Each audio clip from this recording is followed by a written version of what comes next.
new normal yang Jika saat semua ini sekarang serba diberlakukan digital, di itu negara pasti kita, membutuhkan modal. memang Mungkin pertama-tama beberapa tentunya apakah modal Indonesia kan lumayan mampu banyak. menghadapi Terus bagaimana untuk rakyat bencana kecil yang normal ini? terkadang masih Kalau ada orang yang minim. mengatakan bahwa kita akan hidup dengan norma baru, saya mungkin berbeda.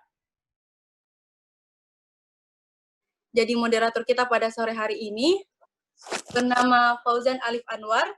Beliau merupakan founder dan CEO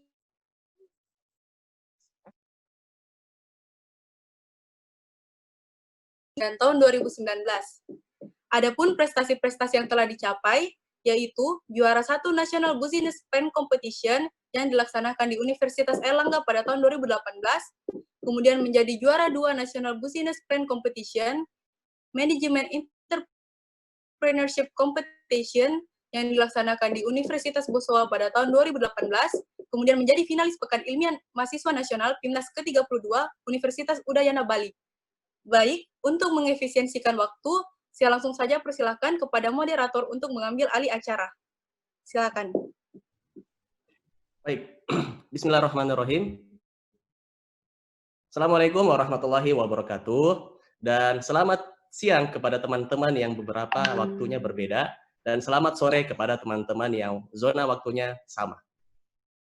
Nah, semoga kita juga selalu diberikan kesehatan agar dapat beraktivitas dan berproduktif sesuai yang direncanakan, meskipun sekarang masih pandemi. Nah, teman-teman, pada waktu kali ini, salam dan syukur kita panjatkan karena kita telah diberikan kesempatan guna menghadiri webinar dari Himpunan Mahasiswa Teknik Informatika Universitas Hasanuddin dengan tema Mampukah Indonesia Menghadapi New Normal? Yang dimana webinar ini menghadirkan 3 pemateri. Pemateri pertama adalah Bapak Mario, di mana Bapak Mario ini adalah salah satu legislator DPRD Kota Makassar. Halo Pak Mario, selamat sore. Bagaimana kabarnya Pak? Selamat sore, Assalamualaikum warahmatullahi wabarakatuh. Waalaikumsalam warahmatullahi wabarakatuh. Wah, Bapak lagi sehat-sehat kayak ini. Ya, salam sehat semuanya. Ya, pertama-tama mohon maaf karena saya lagi di puncak Bili-Bili. Ada di kebun, lagi melakukan social distancing, sekaligus menjaga kebun, membersihkan kebun. Nah, seperti itu. Jadi kalau nanti sinyal kurang memadai, minta maaf ya kepada seluruh forum yang hadir. Ya. Baik Pak. Nah, Bapak Mario ini akan membahas dari segi kepemerintahan dengan judul Regulasi Kebijakan New Normal di Indonesia. Nah, pemateri kedua adalah Bapak Indra Bayu, di mana Bapak Indra Bayu adalah Kepala Lab Artificial Intelligence Teknik Informatika Universitas Hasanuddin. Nah, mari kita sapa juga kepada Bapak Indra Bayu. Halo Pak, selamat sore. Bagaimana kabarnya Pak? Halo, selamat sore. Alhamdulillah baik. Alhamdulillah. Nah, Bapak Bayu ini akan membahas sesuai dengan bidangnya juga. Bidang pengusaha, bidang technopreneurship, yaitu dengan judul Technopreneurship di Era New Normal. Nah, baik teman-teman, pemateri ketiga adalah Bapak Alimuddin, di mana Bapak Alimuddin adalah salah satu dosen berpengalaman akuntansi, Fakultas Ekonomi dan Bisnis Universitas Hasanuddin. Mari kita sapa juga Bapak Alimuddin. Halo Pak, selamat sore, apa kabar Pak? Assalamualaikum warahmatullahi wabarakatuh. Waalaikumsalam warahmatullahi wabarakatuh. Masya Allah, Alhamdulillah ya Pak. Semoga kita semua, Bapak pemateri, dan teman-teman peserta agar selalu diberikan kesehatan pada masa pandemi era new normal ini. Nah, baik teman-teman, sebelum kita memulai, kita menghimbau kepada teman-teman peserta, jika yang ingin bertanya dapat langsung memberikan chat private kepada host room, yaitu akun OKIF, agar nanti pada sesi tanya jawab, kita bisa memilih 3 pertanyaan yang mana yang kira-kira terbaik. Tentunya kita juga akan mengambil pertanyaan dari form pendaftaran kemarin, yang kayak misalnya kayak kemarin kita ditanyakan kira-kira nanti pertanyaan yang mau diberikan apa ya. Nah, begitu. Jangan lupa format pertanyaannya pada awal pertanyaannya ya, diberikan untuk siapa pertanyaannya. Apakah kepada ketiga Bapak pemateri ataupun salah satu dari Bapak pemateri, agar mempermudah dalam sesi tanya jawab.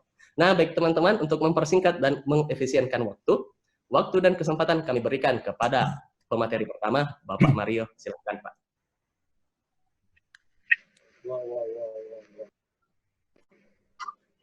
Iya. Assalamualaikum, berbicara terkait dengan aturan dan regulasi yang berlaku di dalam rangka new normal yang saat ini diberlakukan di negara kita. Memang pertama-tama tentunya kita berduka cita terhadap bencana internasional, bencana dunia yang juga akhirnya sejak 4 bulan yang lalu menerpa kita di Indonesia dan Sulawesi Selatan, khususnya lagi di Kota Makassar. Ini adalah bencana dunia dan kita semuanya turut merasakan akibat bencana dunia ini. Bencana ini setelah masuk, kemudian pemerintah pusat, dalam hal ini Presiden Republik Indonesia, Bapak Jokowi, menetapkan keputusan Presiden. Keputusan Presidennya yang wujud terhadap Undang-Undang tahun 2018, dan kemudian beliau membuat sebuah keputusan nomor 19 tahun 2020 tentang penetapan kedaruratan kesehatan masyarakat akibat COVID-19. Nah, ini kebijakan pusat dari pemerintah yang sudah diberlakukan sejak di Februari kemarin. Implementasi di daerah-daerah, kemudian masing-masing daerah membuat aturan main di daerah dalam bentuk perwali dan pergub di masing-masing daerah. Khusus kita di Kota Makassar, perwali tentang pembatasan berskala besar PSBB yang telah berlangsung selama 2 kali periode di Kota Makassar. Dan perwali ini sendiri, perwali nomor 31 tahun 2020. Nah, di dalam perwali ini, pembatasan skala besar yang diinginkan bahwasanya tujuannya supaya membatasi beredarnya atau semakin banyaknya warga kita yang terjangkit dengan virus COVID-19 ini. Beberapa hal yang masuk di dalamnya yang terbesar adalah bagaimana seluruh masyarakat kota wajib melakukan protokol kesehatan. Standarnya ada beberapa indikator. Yang pertama tentunya berharap bahwasanya seluruh warga kota kita menjaga kesehatannya, imun tubuhnya khususnya ditingkatkan dengan melakukan perilaku hidup bersih dan sehat, berolahraga, makan makanan yang bergizi, kemudian cuci tangan yang lebih sering, dan makan makanan yang bergizi untuk menguatkan imun tubuh. Yang berikutnya dalam aktivitasnya, kalau tidak penting, jangan keluar dari rumah. Hal yang penting ini hanya untuk memenuhi kebutuhan pangan saja. Yang lain-lain kita akhirnya menutup beberapa tempat usaha yang disinyalir nantinya bisa membuat sebagai sarang penyebaran penularan dari COVID. Misalnya rumah makan, warung-warung, kafe, mall, tempat hiburan, dan lain-lain. Mengurangi aktivitas yang melibatkan puluhan warga. Nah, ini standarnya yang kita minta, protokol kesehatan dilakukan, mengurangi jaga jarak kepada masyarakat, dan yang terpenting pakai masker. Karena dengan masker ini, penularan ini kan masuknya di 3 tubuh terbuka kita, pertama hidung, kemudian mulut, dan mata. Nah, ini yang perlu diantisipasi. 2 kali periodisasi ini kemudian masuk dalam tahap new normal. Ini juga masih berkaitan, regulasi new normal ini masih keputusan Presiden, masih berkaitan, dan tetapi kita di daerah tidak melakukan lagi peraturan daerah, tetapi kemudian kita menyesuaikan kondisi. Akibat pergerakan kehidupan, terutama ekonomi yang kemudian begitu mencekam, aktivitas kita perlu dirasakan untuk relaksasi, memberikan sedikit kelonggaran, tetapi dengan catatan new normal ini melakukan aktivitas seperti biasa, dengan catatan penting bahwa tetap melakukan protokol kesehatan yang ketat. Itu tadi, protokol kesehatan yang ketat, memakai masker, menjaga jarak, lebih sering mencuci tangan, menghindari kerumunan-kerumunan yang bisa mengakibatkan adanya interaksi virus nantinya. Dan sudah 2 minggu ini berjalan, alhamdulillah, memang kenyataannya masih ada peningkatan di kurva penderita kita, tetapi ini juga berkontribusi dari pemerintah yang melakukan rapid test massal. Kita ingin memantau pergerakan-pergerakan virus ini, apakah membentuk klaster-klaster baru atau klaster lama yang coba berkembang di dalamnya saja, atau muncul klaster-klaster baru. Nah, ini kita pantau dan memang hasil kerja kita 2 minggu, pemerintah kota setelah melakukan rapid test memang ada peningkatan, banyak reaktif, tapi kemudian itu tidak kita menjadi panik, itu menjadi data awal untuk bisa kita menentukan kebijakan selanjutnya. Seperti itu, Bapak moderator, kita kembalikan.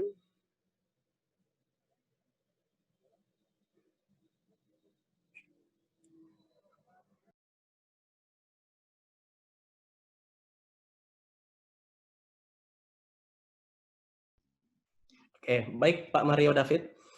Terima kasih kepada Bapak Mario karena sudah memberikan materi tentang bagaimana new normal pada sekarang ini, pada pandemi ini, dan bagaimana juga kita agar tetap bisa berproduktif, atau mungkin tentang bagaimana pandangan-pandangan pemerintahan tadi ya, gitu Pak.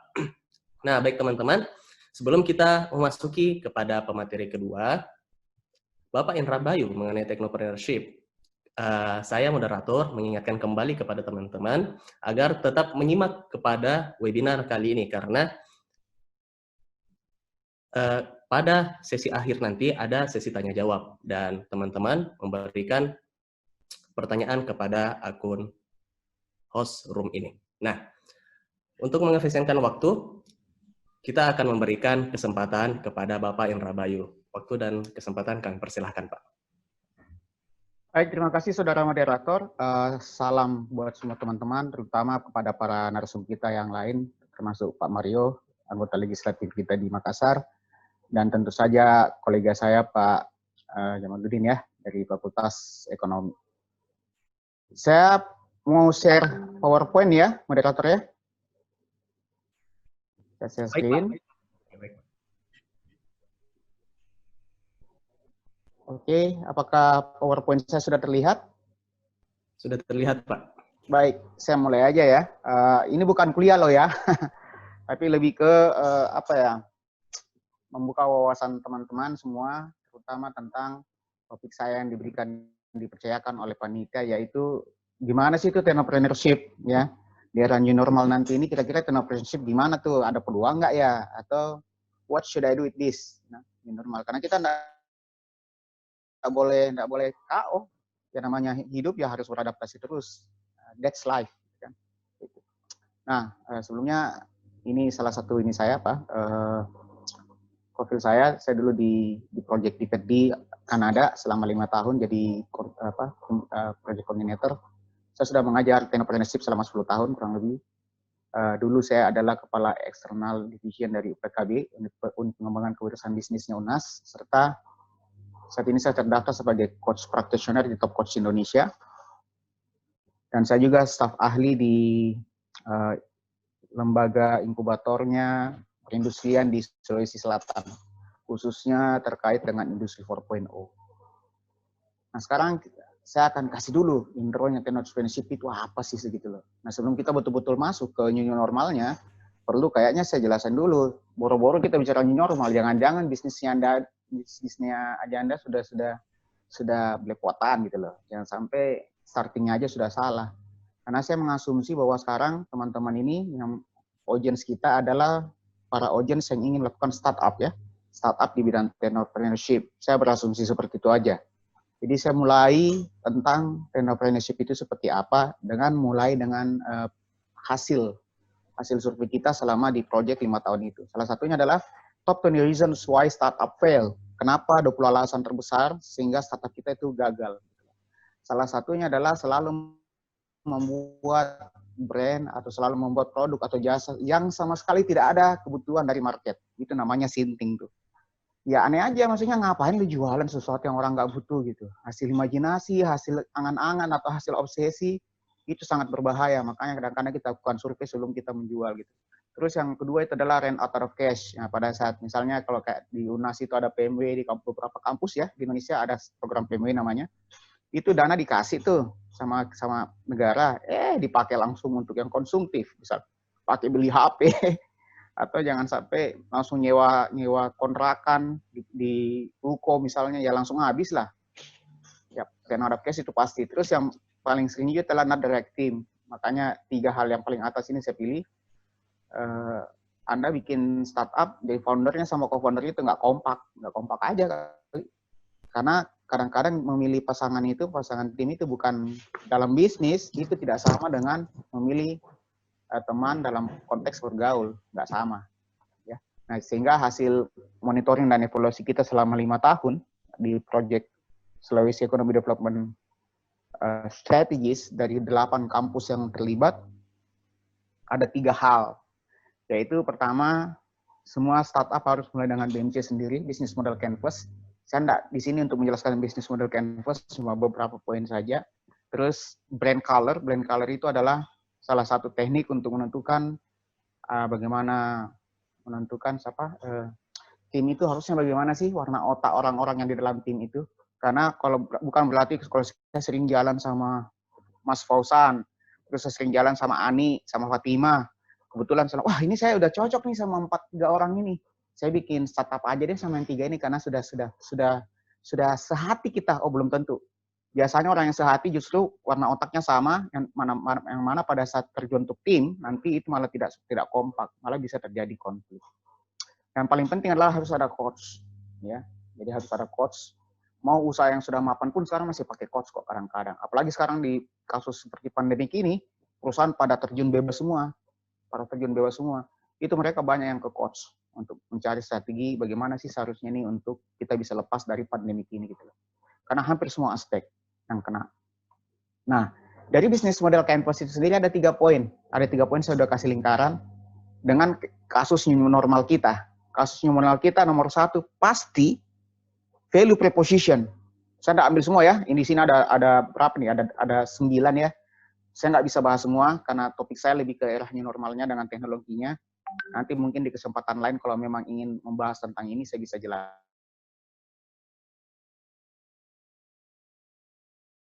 Satunya adalah value proposition. Why?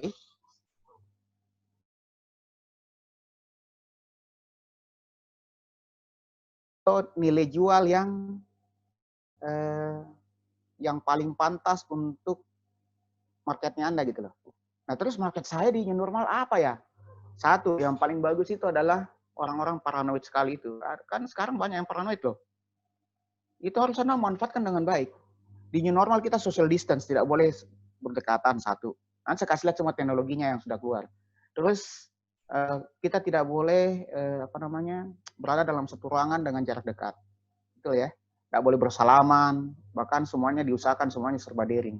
Nah, kalau Anda sudah tahu masalah itu, teman-teman audiens sudah tahu, ya kalau gitu cari dong sesuatu yang Anda bisa jual memenuhi kriteria new normal tersebut. Seperti itu. Malah semakin Anda bisa produk atau jasa Anda akan sangat laku bagi orang yang memang too much. Bahkan kadang-kadang ada beberapa teman kita, ya kita tidak bisa salahin sih, yang sangat paranoid dengan keadaan ini sehingga apapun itu semuanya serba ketakutan. Harusnya kita malah menyiapkan jasa atau produk yang bisa membuat dia jadi comfort, merasa lebih nyaman dengan kondisi ini.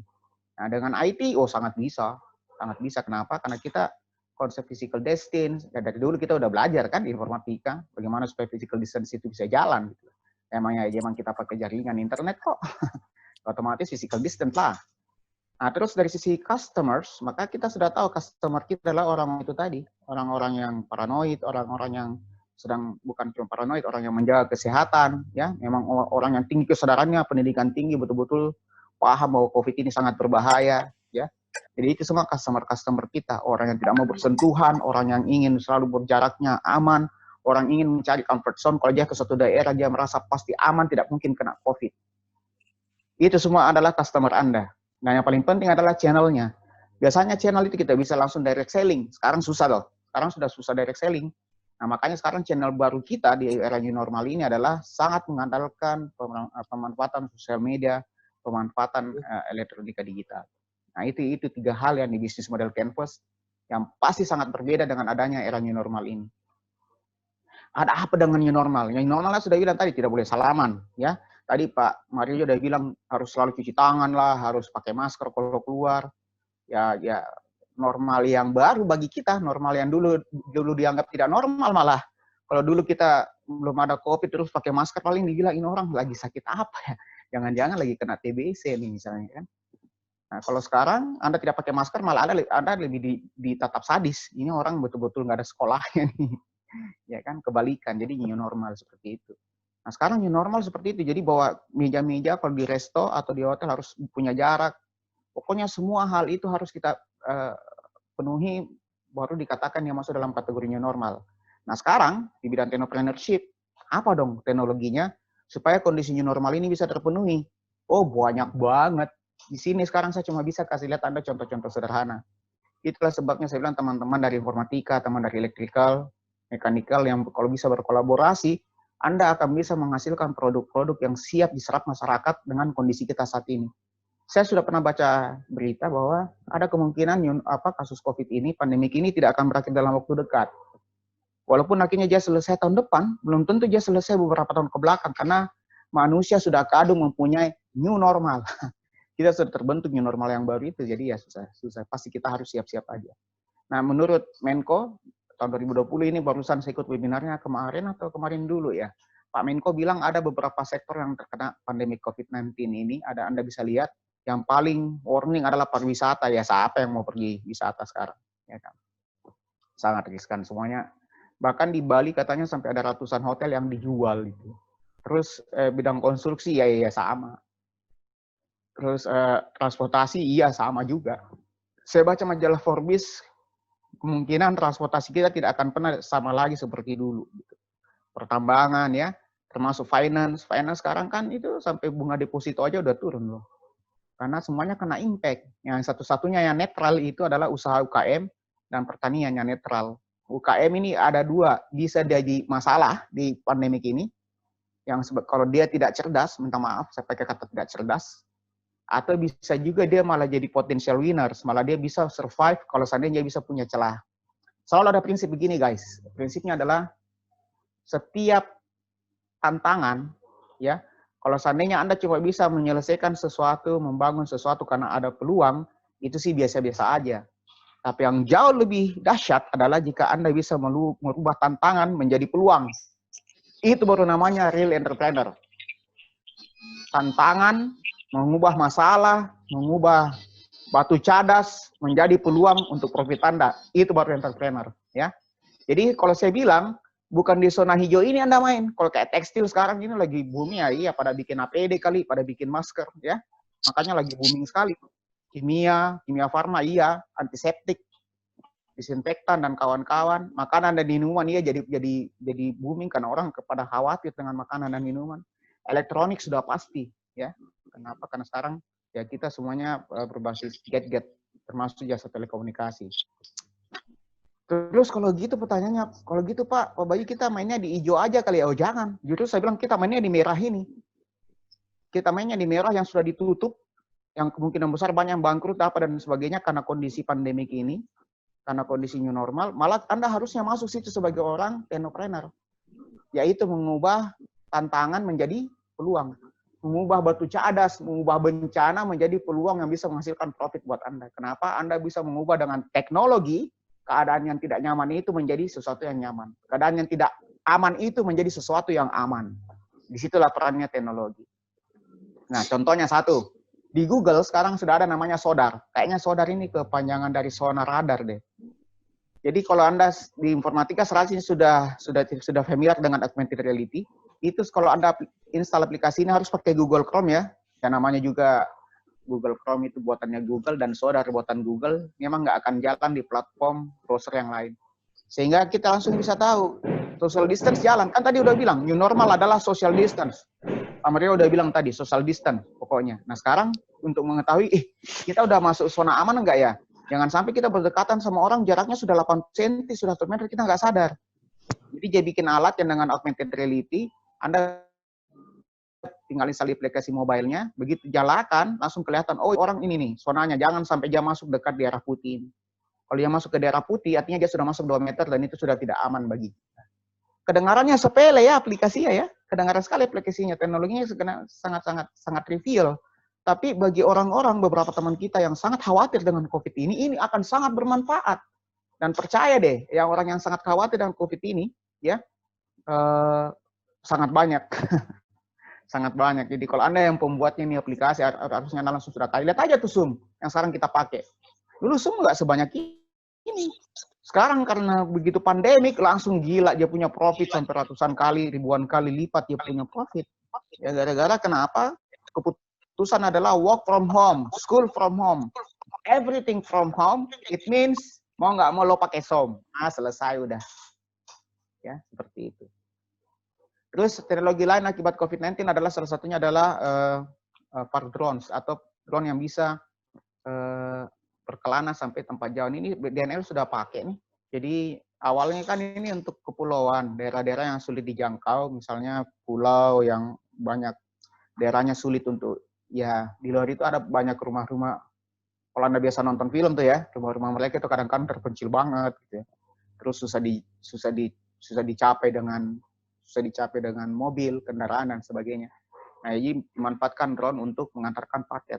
Nah, ini akan booming ke depan. Jadi bukan cuma pakai ojol, karena sekali lagi saya bilang bagi beberapa teman itu sangat khawatir. Saya aja termasuk ada orang yang khawatir dengan itu. Jadi kadang-kadang paket sudah datang dari ojol itu saya semprot lagi pakai disinfektan. Dan anak-anak saya sekarang sudah mengikuti itu semua jadi kebiasaan. Kenapa? Begitu ada tiba paket, kita terima paket itu disimpan dulu, disemprot dulu, tangan disemprot kembali baru kita angkat. Ya mau dibilang paranoid sih ya nggak tahu juga ya, tapi menurut saya itu salah satu langkah safe yang bisa kita lakukan. Nah dengan drone diharapkan pasti orang lebih nyaman lagi. Kenapa? Karena kita udah tahu paket kita nggak disentuh langsung sama ojol. Dan selama perjalanan dari ojol itu dia tidak melewati daerah surface permukaan darat. Ya. Terus apalagi yang menjadi menarik adalah salah satunya adalah smart helmets yang sekarang dipakai di Dubai Police, yaitu kita langsung bisa mendeteksi suhu tubuh manusia dengan skala massal. Kan biasanya pakai laser gun. Ayo, tes dulu. 36, ya kan? Tes lagi, 33. Oh, kalau 33 Anda sudah mati itu kayaknya. Karena itu artinya sudah hipotermia tuh, kalau 33. Nah, ini mereka langsung bisa lihat skala massal. Gitu loh. Langsung kelihatan sampai jarak radius 7 meter, langsung bisa kelihatan siapapun, everything, beyond 7 meters itu kelihatan suhunya berapa. Dan ini teknologi artificial intelligence di sini sangat-sangat berperan, dan saya yakin teman-teman informatika sangat familiar dengan apa yang saya bilang tadi, artificial intelligence khususnya di face recognition ya dan body recognition.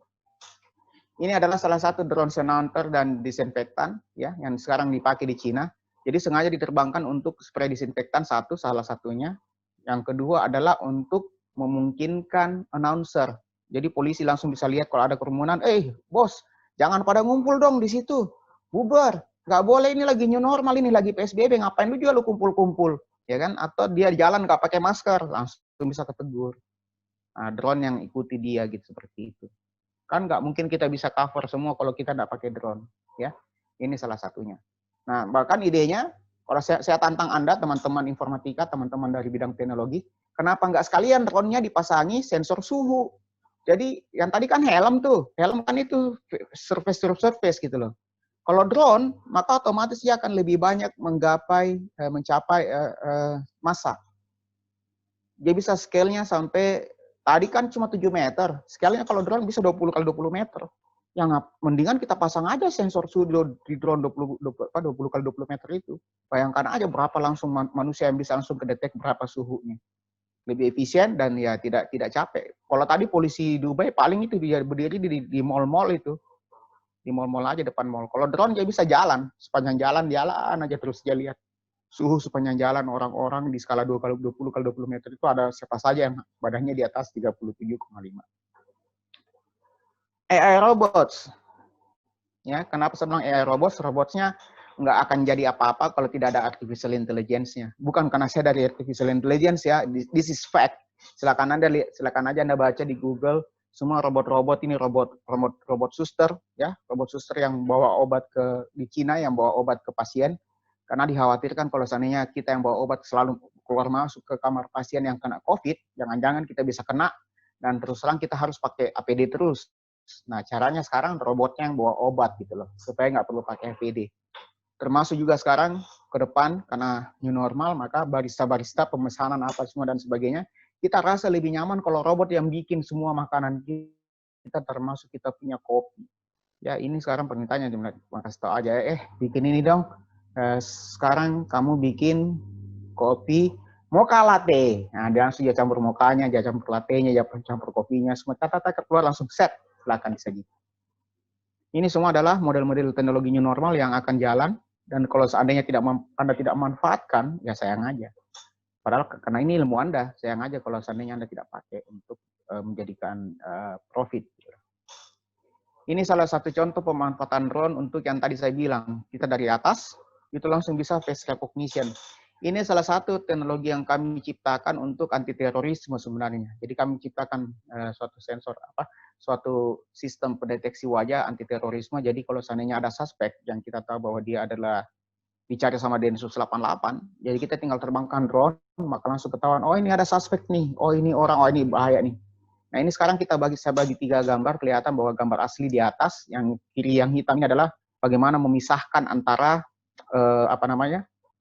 ini kan ada jalanan, ada mobil, ada tempat sampah, ada kucing, ya, ada pohon. Itu kan harusnya bukan menjadi manusia. Jadi sekarang ini yang bagian kiri itu langsung bisa kelihatan.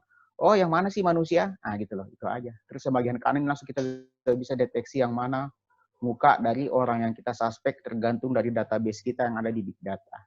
Seperti itu. Ya. Termasuk juga saya punya ide. Sebenarnya ini juga sudah katanya sih pemerintah mau jalanin, nggak tahu benar apa enggak ya.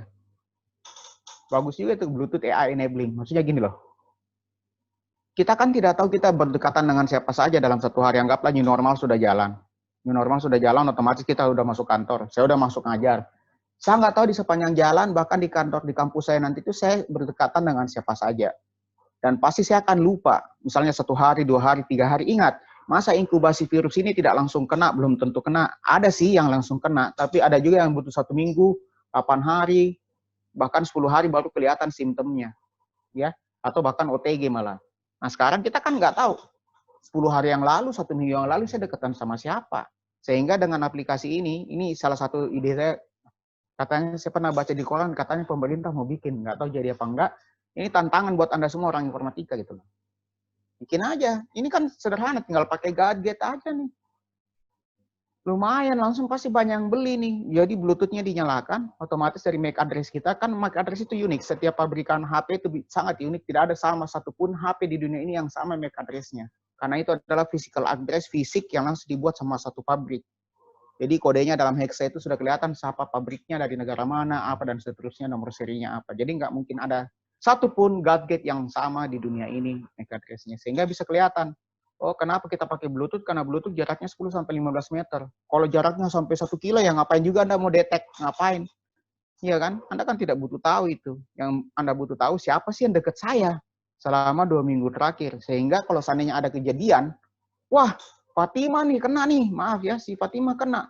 Terus Fatima langsung dimasukkan dia punya ID MAC address di HP-nya. Oh iya, Fatima pernah dekatan 3 hari yang lalu sama Fausan. Jaraknya antara Fausan dengan Fatima itu 2 meter. Langsung Anda ketahuan, Fausan langsung masuk dengan ODP. Seperti itu. Kenapa? Karena history dia berada dekat siapa, itu langsung ketahuan. Beda dengan sekarang. Sekarang kan ditanya dulu tuh pasiennya. Kamu kemarin deket-deket siapa? kamu kemarin di tempat mana aja berdiri, kamu gaulnya sama siapa aja selama 3-4 hari belakangan, 5 hari belakangan. Itu kalau masih hidup, kalau sudah meninggal kan nggak mungkin. Bro, bangun dulu bro. Kamu waktu sebelum meninggal kamu sama siapa sih? Nggak mungkin kan. Nah seperti itu. Jadi apa ya? Ini salah satu bentuk teknologi yang harusnya bisa dibuat dan ini mudah kok, nggak susah-susah amat. Harusnya Anda bisa buat dan Anda bisa jual sebenarnya sebagai teknopreneur. Nah, hotel dan resto nggak mau kalah. Bahkan sekarang karena hotel itu, tadi kan udah kasih lihat gambar Menko bilang, pariwisata yang paling terdampak. Dia paling merah, paling kasihan dia. Pokoknya pariwisata paling hancur. Nah, jangan lupa, hotel dan restoran itu termasuk kategori pariwisata. Nah, sekarang kalau gitu, gimana caranya supaya nggak merah? Ini yang tadi saya bilang, merubah tantangan, merubah kendala menjadi peluang. Merubah yang tidak aman menjadi aman supaya orang tetap mau datang ke hotel dan tetap mau datang ke restoran. Makanya hotel banyak yang tutup, resto banyak yang tutup, banyak yang langsung jadi stres gara-gara restoran yang nggak laku. Karena orang nggak mau. Tapi kalau Anda membuat provide teknologi di sana yang membuat orang datang comfort, orang merasa nyaman, orang merasa aman untuk datang, maka pasti orang datang. Malah itu jadi benefit. Saya kasih contoh ya. Tahun 2006 itu waktu masa-masa warnet internet itu lagi antara sudah masa klimaks dan sudah mau turun trennya, ya saya sempat jalankan sekitar 7-8 tahun. Itu kan pada saat itu terjadi krisis energi di bangsa kita, sehingga selalu ada pemadaman bergilir. Tahu nggak masalahnya pemadaman bergilir? Bagi semua komputer yang tidak pakai UPS, siap-siap aja cepat rusak. Terus yang kedua, orang lagi main, langsung tiba-tiba tidak ketahuan berapa yang mereka harus bayar, ya langsung pulang aja. Masa kita mau tagih mana buktinya dia ada bayar berapa? Nggak ada kan? Seperti itu. Terus yang paling penting adalah orang langsung tinggalin warnet kita. Pasti omset kita pada hari itu akan turun. Dan dulu pemadaman bergilir sadis juga tuh. Karena bisa sampai 4 jam, 5 jam, bahkan kadang-kadang 7 jam. Itu kan sadis sekali zaman-zaman dulu. Anda mungkin ya mahasiswa sekarang masih kecil waktu zaman itu. Nah sekarang, waktu itu saya bilang, kalau gitu, masalah ini, tantangan ini harus kita rubah jadi peluang. Jadi kami bikin genset dari diesel, mobil, kita rubah jadi genset. Udah gitu pada saat mati lampu, kita malah senang. Pemadaman bergilir. Bagian daerah kita, warnet kita mau pemandangan, kita malah senang. Karena kita udah pasti tahu bahwa semua warnet-warnet lain pengunjungnya akan pindah ke kita, karena kita satu-satunya tempat yang menyala lampunya. Ya, itu namanya mengubah tantangan, merubah masalah menjadi peluang seperti itu. Nah, ini salah satu contohnya hotel ada sekarang sudah contactless check-in, check-out, sudah contactless, tinggal pakai mobile aja. Check-in, check-out-nya udah gitu, kuncinya tinggal pakai Bluetooth, langsung ke kunci gini, tidak perlu bawa kunci, ya, karena kita tidak mau pegang sesuatu, cukup pakai HP saja semua, langsung pintunya kebuka. Hotel dan resto ya seperti itu, pesan makanan, sekarang di meja-mejanya tinggal di sini, Senin ada QR code-nya, Selasa ada QR code-nya, sampai dengan hari Minggu ada QR code-nya. Misalnya kita datang hari Selasa, langsung kita tinggal kasih gini QR code di NFC kita, kan di setiap HP Android sekarang sudah punya NFC itu. Langsung baca, cek, langsung keluar menunya apa saja. Pada saat menu sudah di-push up ke kita punya mobil, kita tinggal klik yang mana kita mau pesan dan jumlahnya berapa. Selesai. Kita tidak pernah bersentuhan dengan apapun. Ya. Termasuk juga remote di hotel. Salah satu bentuk membuat orang nyaman adalah jangan nyalain TV, apa dan sebagainya, tidak perlu pegang remote. Jadi begitu masuk di kamar hotel, langsung TV-nya sudah ada barcode, langsung HP-nya dikasih barcode seperti ini, NFC-nya, langsung kelihatan, HP Anda berubah jadi fungsi, jadi remote control, remote TV. Seperti itu. Jadi Anda tidak perlu sentuh. Kenapa? Remote TV itu nggak gampang loh sterilisasinya. Nggak gampang disterilkan. Ya. Jadi kita pakai HP, nggak pernah kita sentuh barang-barang apa-apa di tempat lain. Kelihatannya trivial, kelihatannya lebay amat, tapi ingat, namanya membuat orang merasa aman dan nyaman itu penting. Apalagi mereka sekarang udah KO dengan COVID ini. Mereka harus buat teknologi yang membuat orang merasa nyaman. Ya, termasuk untuk pantai, kayak di Bali misalnya, reserve tempat berjemur, harus ada distance-nya. Jadi orang sudah seperti sinema kayak gitu, kayak Cinemax gitu. Cinemax ya namanya ya, untuk bioskop, langsung bisa kelihatan, saya mau di bagian sini sama bagian sini. Jadi langsung kelihatan physical distance-nya. Tidak mungkin orang baku dekatan pada saat berjemur nanti. Ya.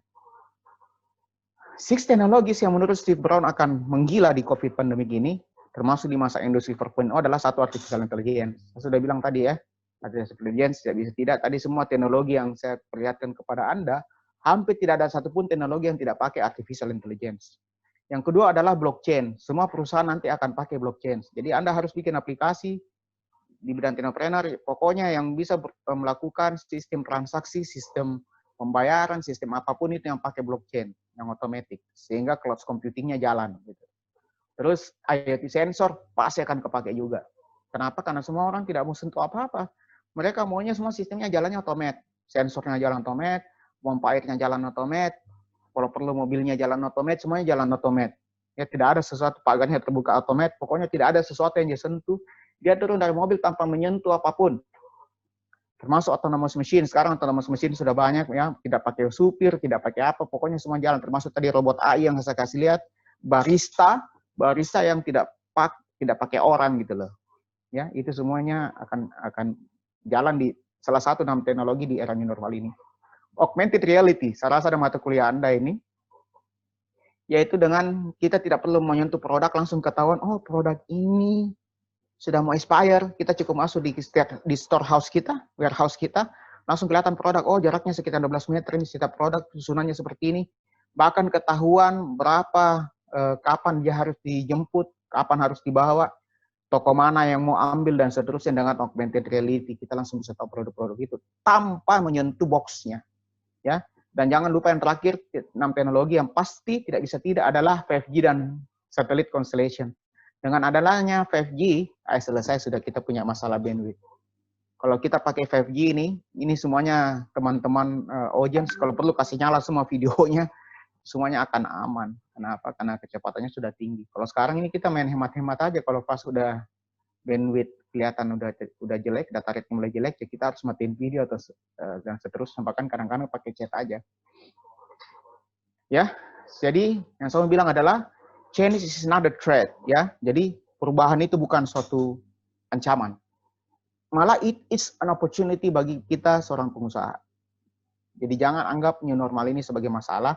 Tadi yang semua sektor yang warna merah tadi, jangan anggap ini sebagai korban buat Anda.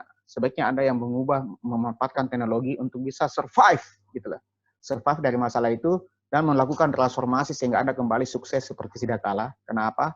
Karena kita sekarang ada di era new normal. Terima kasih. Saya kembalikan kepada moderator.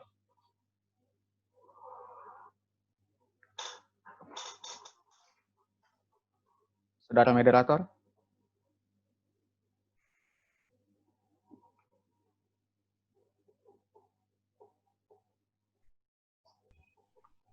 Baik, terima kasih kepada Bapak Indra Bayu karena telah memberikan materi yang sangat keren juga.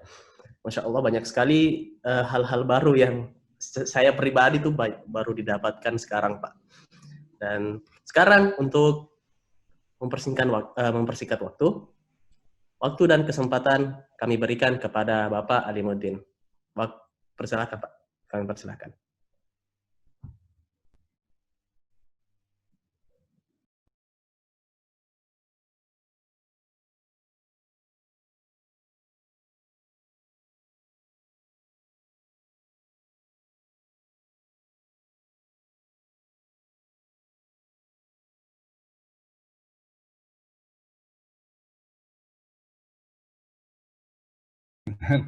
Apa yang dia katakan, apa yang beliau katakan tadi, yang beliau jelaskan ya.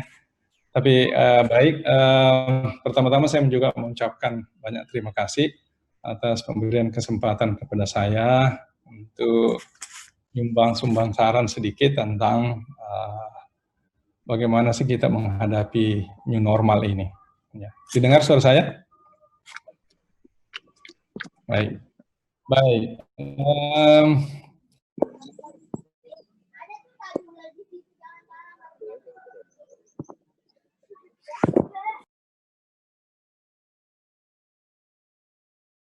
Semua akan berpindah dari satu normal ke normal yang lain. Ya. Jadi perubahan itu adalah hal yang niscaya ya. Jadi sesuatu yang kekal itu adalah perubahan. Dan perubahan itu adalah dari satu normal ke normal yang lain. Ya. Nah, memang kalau kita melihatnya selalu dalam dua posisi. Ya. Nah, tadi juga di akhir presentasi Pak Bayu tadi, pasti selalu kita melihat perubahan itu dalam dua posisi. Posisi masalah itu menjadi tantangan atau masalah, ya. Jadi sekarang ini banyak orang mengeluh, ya, mengeluh bisnisnya tidak bisa jalan, ini semua. Kenapa? Karena di dalam dirinya itu yang muncul adalah status quo. Orang akan selalu mau senang dengan keberhasilan atau dengan prestasi yang ada sekarang. Ya, jadi kalau ada yang berubah, wah, langsung katakan, wah, ini tantangan ini bagi saya, ini menjadi penghambat bagi saya untuk saya bisa eksis lagi. Nah, ini orang yang selalu menganggap perubahan itu adalah masalah. Ya. Nah, yang terjadi adalah selalu mengeluh, minta fasilitas, ya, minta karyawan dikurangi, macam-macam. Akhirnya apa yang muncul? Yang muncul adalah stres, ya, stres yang muncul pada dirinya. Nah, ini orang yang memandang bahwa perubahan atau new normal berikutnya itu adalah memunculkan masalah, ya.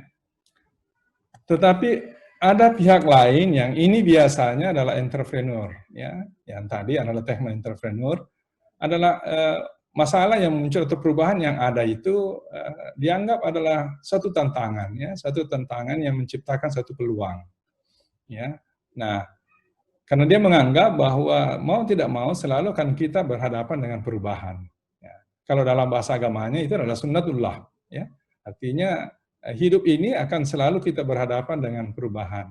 Ya, dulu waktu Anda misalnya mahasiswa, waktu SMA, ya pelajarannya mungkin dengan ringan. Seandainya bisa misalnya sampai mahasiswa itu aja misalnya pelajarannya agar kita bisa lulus dan ilmunya yang kita dapatkan ya itu saja agar kita bisa cepat selesai. Tapi begitu semakin banyak pelajaran-pelajaran yang diberikan, timbul masalah. Ya. Nah, tapi bagi orang yang menganggap itu adalah suatu peluang untuk mendapatkan ilmu, maka dia akan mendapat tantangan itu. Dan itulah yang sebenarnya sebagai manusia, itu adalah sunnatullah, itu adalah sesuatu yang mestinya dibutuhkan oleh manusia akibat adanya perubahan. Karena kita tidak akan bisa berubah kalau tidak ada perubahan. Nah, apa yang kita butuhkan pada diri kita? Yang kita butuhkan pada diri kita itu adalah kemampuan kita beradaptasi dengan perubahan. Kita harus mau tidak mau harus melakukan adaptasi dengan perubahan. Kalau kita tidak bisa masuk ke dalam adaptasi dan perubahan itu, maka kita akan menjadi stres. Akan kita tergilas dengan perubahan itu. Ya, kita harus beradaptasi. Nah, kita harus pandai-pandai ke wilayah mana lagi kita harus berperan. Ya, harus berpikir. Disitulah sebabnya mengapa kita diberi pikiran, ya, untuk melihat ke wilayah mana, ke daerah mana, ya, ke segmen mana kita lagi harus bergerak. Ya. Ambil contoh saja misalnya, ya, seperti Garuda, ya, tadinya mengangkut penumpang. Nah, sekarang kalau penumpang tidak ada yang bergerak, bagaimana? Nah, ini harus dia berpikir cerdas. Ya, apa yang harus dia lakukan supaya bisnisnya ini masih bisa jalan. Tidak langsung harus berhenti. Nah, maka yang muncul adalah bagaimana mengangkut misalnya barang-barang logistik. Ya. Dirubahlah itu pesawat bagaimana supaya bisa mengangkut barang kebutuhan manusia. Nah, meskipun ini akan menurun. Ya. Nah, ini bahayanya kalau ini harus hati-hati juga di teknologi. Harus kita memilih teknologi. Di sini bahayanya, hati-hati di dalam memilih high teknologi, ya, khususnya dengan investasi yang besar. Mengapa? Karena kalau terjadi perubahan, biasanya di situ menjadi masalah biasanya, karena sulit melakukan perubahan. Ya. Beda dengan teknologi yang menengah.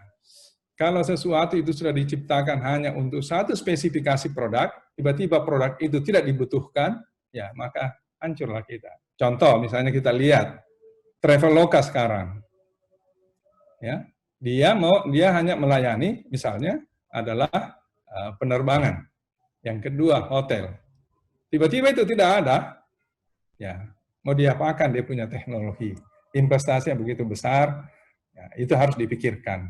Ya, sebagai sebagai pengusaha pemula, ini harus berhati-hati di dalam menerapkan teknologi yang high teknologi, ya, karena biayanya besar, ya. Jadi kita harus melihat kemampuan kita, ya. Dan kita harus melihat kalau ini misalnya tidak diproduksi, maka apa yang kita bisa lakukan, ya. Misalnya hotel sekarang tidak bisa apa namanya, makanya kan hotel tidak bisa melayani masyarakat. Apa yang bisa lakukan? Ya banyak yang pandai, misalnya kita ambil contoh saja misalnya Swiss Bell itu saya anggap itu cepat mengambil tindakan yang agresif, ya, sehingga dia tidak mau lagi dengan masyarakat, tapi dia kerjasama dengan pemerintah untuk melayani pasien COVID.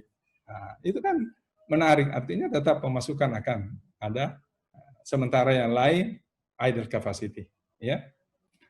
Itu. Nah, kita lihat perubahan juga yang terjadi. Ini tidak harus kita berhadapan dengan perubahan, ya. Revolusi industri, saya kira saudara-saudara dari teknik ini tahu betul, ya, bagaimana penciptaan mesin uap, terus munculnya listrik, sekarang informasi muncul dan seterusnya.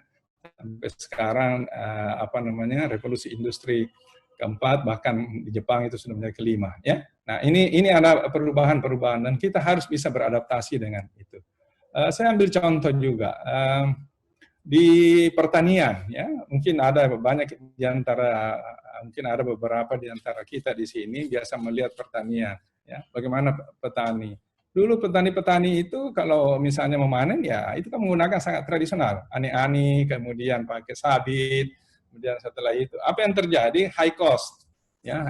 High cost-nya apa? Banyak sekali manusia yang dipakai, ya. Kemudian yang kedua terjadi pemborosan, ya.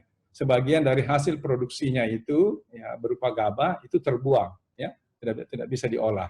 Nah, dengan munculnya apa namanya, orang istilahkan di kampung itu adalah mobil pasangki, atau mungkin nama anunya adalah combine harvest, ya, yang langsung memanen itu, setelah dia panen langsung dia masukkan ke dalam karung, maka Anda boleh melihat di situ penghematan terhadap tenaga manusia sangat berkurang, ya, sangat besar. Kemudian pemborosan itu sangat minim sekali, ya, karena semua hasilnya langsung masuk ke dalam karung. Nah, itu adalah, tapi petani tidak mengeluh, ya, tidak mengeluh dengan perubahan itu. Malah petani adalah beradaptasi dengan itu, cepat memakai itu. Dan apa yang terjadi? Dengan kemampuannya beradaptasi dengan mesin-mesin tersebut, tingkat produksinya semakin meningkat. Ya. Jadi ini adalah bagaimana kita melakukan adaptasi dengan itu. Kalau di kami, di akuntansi, itu sudah 2 kali itu kami mau dianggap sudah mati, ya, sudah mati. Yang pertama, pada waktu pertama kali ditemukan komputer, ya, saya ingat sekali itu saya masih awal-awal selesai kuliah, ya, tahun 80-an, tahun 85, itu sudah mulai banyak menggunakan komputer, sehingga dikatakan, akuntansi itu sudah tidak dibutuhkan, karena semua bisa dibikin dalam program. Ya. Kedua, muncul lagi satu buku bahwa matinya akuntansi. Ya. Nah, saya hanya berpikir bagaimana caranya mati. Sedangkan itu perintah ada dalam Al-Quran, harus ada akuntansi di dalam untuk melakukan pencatatan. Nah, kalau kita hanya terlibat pada hal persoalan teknis saja, maka ingatlah pasti akan kita digantikan oleh teknologi. Tetapi kalau kita di balik itu adalah pemikiran kita yang muncul di situ, ya, ada ide-ide kita yang bisa memerintahkan apa yang ada dalam komputer itu, atau yang bisa menggunakan apa yang ada yang dihasilkan komputer itu untuk mengambil keputusan, maka itu pasti tidak akan bisa tergantikan. Karena itu adalah kita melihat sesuai dengan kondisi yang ada. Ya, baik. Ekonomi digital, ini disampaikan oleh ekonomi digital. Ya, tadi sudah banyak juga sudah disampaikan sebenarnya. Ya. Tolong saya ingatkan kalau sudah sampai waktu, ya. 5 menit sebelum itu, tolong. Ya. Ini sebenarnya, ini juga ekonomi digital ini adalah tantangan bagi pengusaha. Ya. Tantangan bagi pengusaha. tadinya misalnya senangnya adalah kalau ketemu, ya ketemu saja begitu ya. Kita kan senangnya begitu, berusaha itu sampai ketemu, saya bersilaturahim. Tiba-tiba ini ada model dengan ekonomi digital, ya sistem pemasarannya sudah modelnya lain. Nah, ini kan menjadi tantangan, Nah, apakah saya menjadi seorang pengusaha lantas mengatakan, wah tidak bagus itu, tidak boleh begitu? Tidak bisa, tidak boleh kita masuk begitu. Kalau itu sudah masuk perubahan dan memang itu dibutuhkan, maka mau tidak mau kita harus cepat berubah. Itulah sebabnya mengapa selalu dikatakan bahwa kalau mau menjadi entrepreneur, mau menjadi wirausahawan, itu sudah tidak cocok lagi kalau sudah orang tua. Ya, macam-macam saya ini sudah tidak cocok untuk menjadi orang tua. Ini banyak kesalahan yang terjadi di pemerintahan. Ya, saya ingatkan, ini banyak kesalahan terjadi di pemerintahan. Kalau dia mendirikan perusahaan yang perusahaan daerah, ya perusahaan-perusahaan, maka itu para pensiunan dipakai di situ. Itu salah besar menurut saya. Salah besar. Harus pakai yang muda-muda supaya dia punya kreativitas berpikir itu. Kalau orang tua itu cenderung pikirannya safe saja, aman saja. Kalau aman, kreativitasnya pasti tidak ada karena tidak mau menghadapi tantangan. Oleh karena itu, tantangan akan pasti selalu kita hadapi. Nah, sekarang model pemasarannya sudah berubah. Ya, tadinya mungkin dia harus menghubungi orang, ketemu orang, pergi di kantor, ketemu. Sekarang sudah pada waktu ekonomi digital ya itu sudah tidak ada lagi begitu. Ya. Nah, di pemerintahan juga harus sudah siap dengan itu juga, bahwa dia tidak boleh selalu lagi dikunjungi, tapi sudah mengandalkan jaringan-jaringan internet, ya. Jaringan-jaringan komunikasi, informasi, sehingga itu bisa berjalan. Ini menjadi masalah memang sebenarnya. Masalah terutama ini saya kira nanti ini Pak Bayu juga bisa banyak sharing ide khususnya ke Fakultas Hukum, ya. Fakultas Hukum ini adalah paling masalah ini dengan perubahan-perubahan begini. Kenapa? Karena di Fakultas Hukum itu ilmunya paling sangat terlambat. Ya, sangat terlambat. Kenapa? Karena untuk merumuskan hukum itu jenjangnya atau birokrasinya sangat panjang. Sementara perubahan sudah terjadi. Coba aja misalnya sekarang. Ya. Sekarang adalah terjadi COVID. Ya, katakanlah kita bulan Februari, Maret terjadi. Banyak perubahan yang terjadi, yang kita lakukan. Banyak sekali perubahan yang kita lakukan. Tapi aspek hukum belum menuju ke sana. Saya tadi seperti misalnya, daftar hadir, itu harus mahasiswa absen. Bagaimana caranya? Kita sudah disuruh untuk online. Nah, dimaklumi menggunakan Google Form. Oke, sudah. Terus bagaimana dosennya? Dosennya ternyata tidak boleh, harus tanda tangan, karena itu berkaitan dengan uang. Nah, bagaimana caranya ini? Kita dilarang untuk ke Unhas, tapi perangkat administrasinya masih harus menggunakan itu. Nah, kemarin contoh lagi, ini nilai, ya Anda lihat, ini yang masih banyak sekali masalah, ya, yang tidak nyambung cara berpikirnya. Nilai itu dikumpul melalui web Unhas, ya, Indonesia misalnya kita masukkan nilai, sudah. Nah, sudah begitu, apa yang terjadi? Print itu daftar nilai. Kemudian sudah itu tanda tangan. Setelah tanda tangan kirim lagi ke Unhas. Coba. Jadi kan berpikirnya tangan begitu. Sekarang disuruh isi di komputer. Setelah diisi di komputer melalui internet, dilanjutkan lagi dengan yang manual. Nah, ini nanti kita akan bicarakan ini. Ya.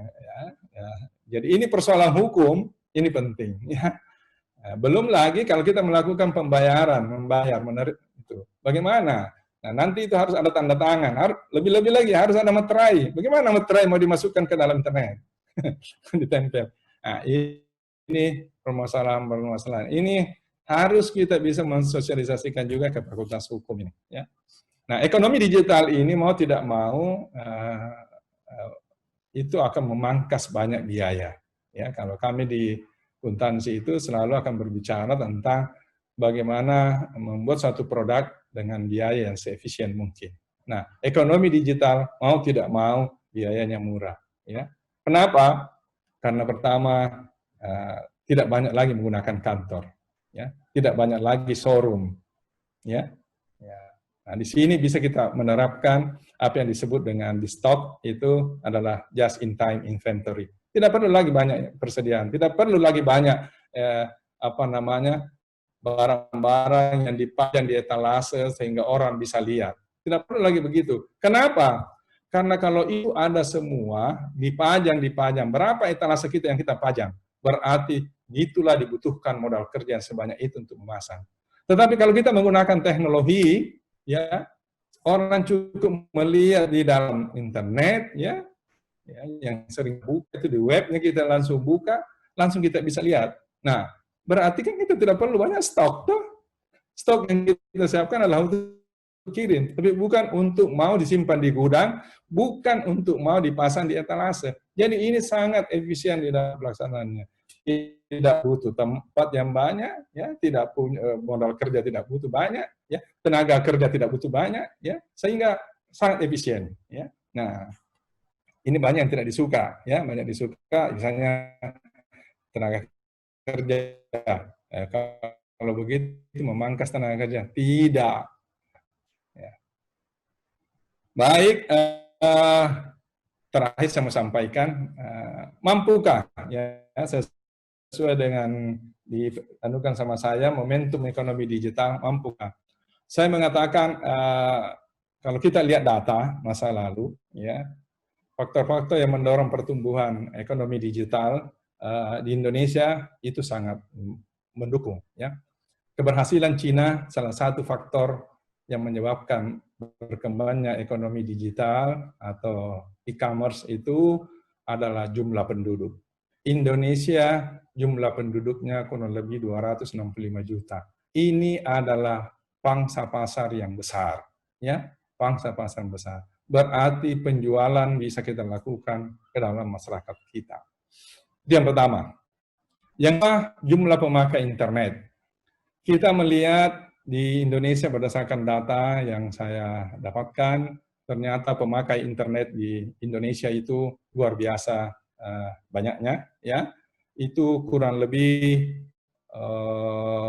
ya sekitar 132 juta penduduk menggunakan internet, ya. Artinya sekitar 50% penduduk Indonesia itu menggunakan internet. Berarti untuk menggunakan ekonomi digital, ya, Anda akan masuk wilayah itu akan terbuka peluang besar, ya.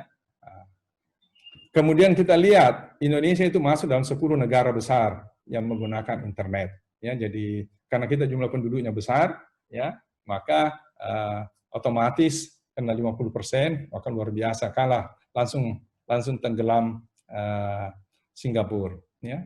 Jumlah pemakai internetnya itu kurang lebih 4 jam per hari, ya. Jadi sudah cukup besar. Kita melihat unicorn yang ada di Indonesia itu sudah ada kurang lebih 5-6, ya. Nah, ini kan yang mengantarai antara produsen dengan pelanggan, ya. Produsen menghasilkan barang, ada unicorn yang melakukan delivery, ya. Kita lihat ada Gojek, ya, Traveloka ya sudah, oke lah, selamat tinggal Traveloka dulu sementara, ya. Ada Tokopedia, ada Bukalapak, ya. Ada Shopee, ya, mungkin ada lagi yang lain, beli-beli misalnya begitu, ya. Ini kan sudah mulai banyak. Ini adalah semua, coba Anda lihat tuh, berpikir bisnis. Tidak pernah terpikirkan bagaimana Gojek, bagaimana Bukalapak, bagaimana Tokopedia bisa berbisnis begitu besar, tapi tidak punya barangnya. Gojek menjual barang, tapi tidak punya barang. Gojek berbisnis transportasi, tapi tidak punya kendaraan untuk dipakai di situ. Begitu juga Bukalapak, Tokopedia. Berarti apa? Yang akan berkembang itu adalah, Anda nanti di sini, menjadi pengusaha, industri-industri rumah tangga yang perlu dikembangkan. Anda cukup membuat suatu produk di dalam rumah tangga yang spesifik, ya, yang kira-kira memang dibutuhkan oleh masyarakat. Nah, ini persoalan kebutuhan ini harus hati-hati, ya. karena ada masyarakat itu butuh, dia bilang. Tapi ada kebutuhan pelanggan, itu dia tidak bilang. Dia tidak bilang. Nah, kitalah sebagai produsen ini yang harus tahu, oh kira-kira kalau dia begini, dia butuh ini. Ya, jadi ada dia butuhkan, tapi dia tidak tahu. Pernahkah kita tahu dulu, ya khususnya saya misalnya, kenapa ada orang bisa berbisnis tidak ada taksinya, tidak ada motornya.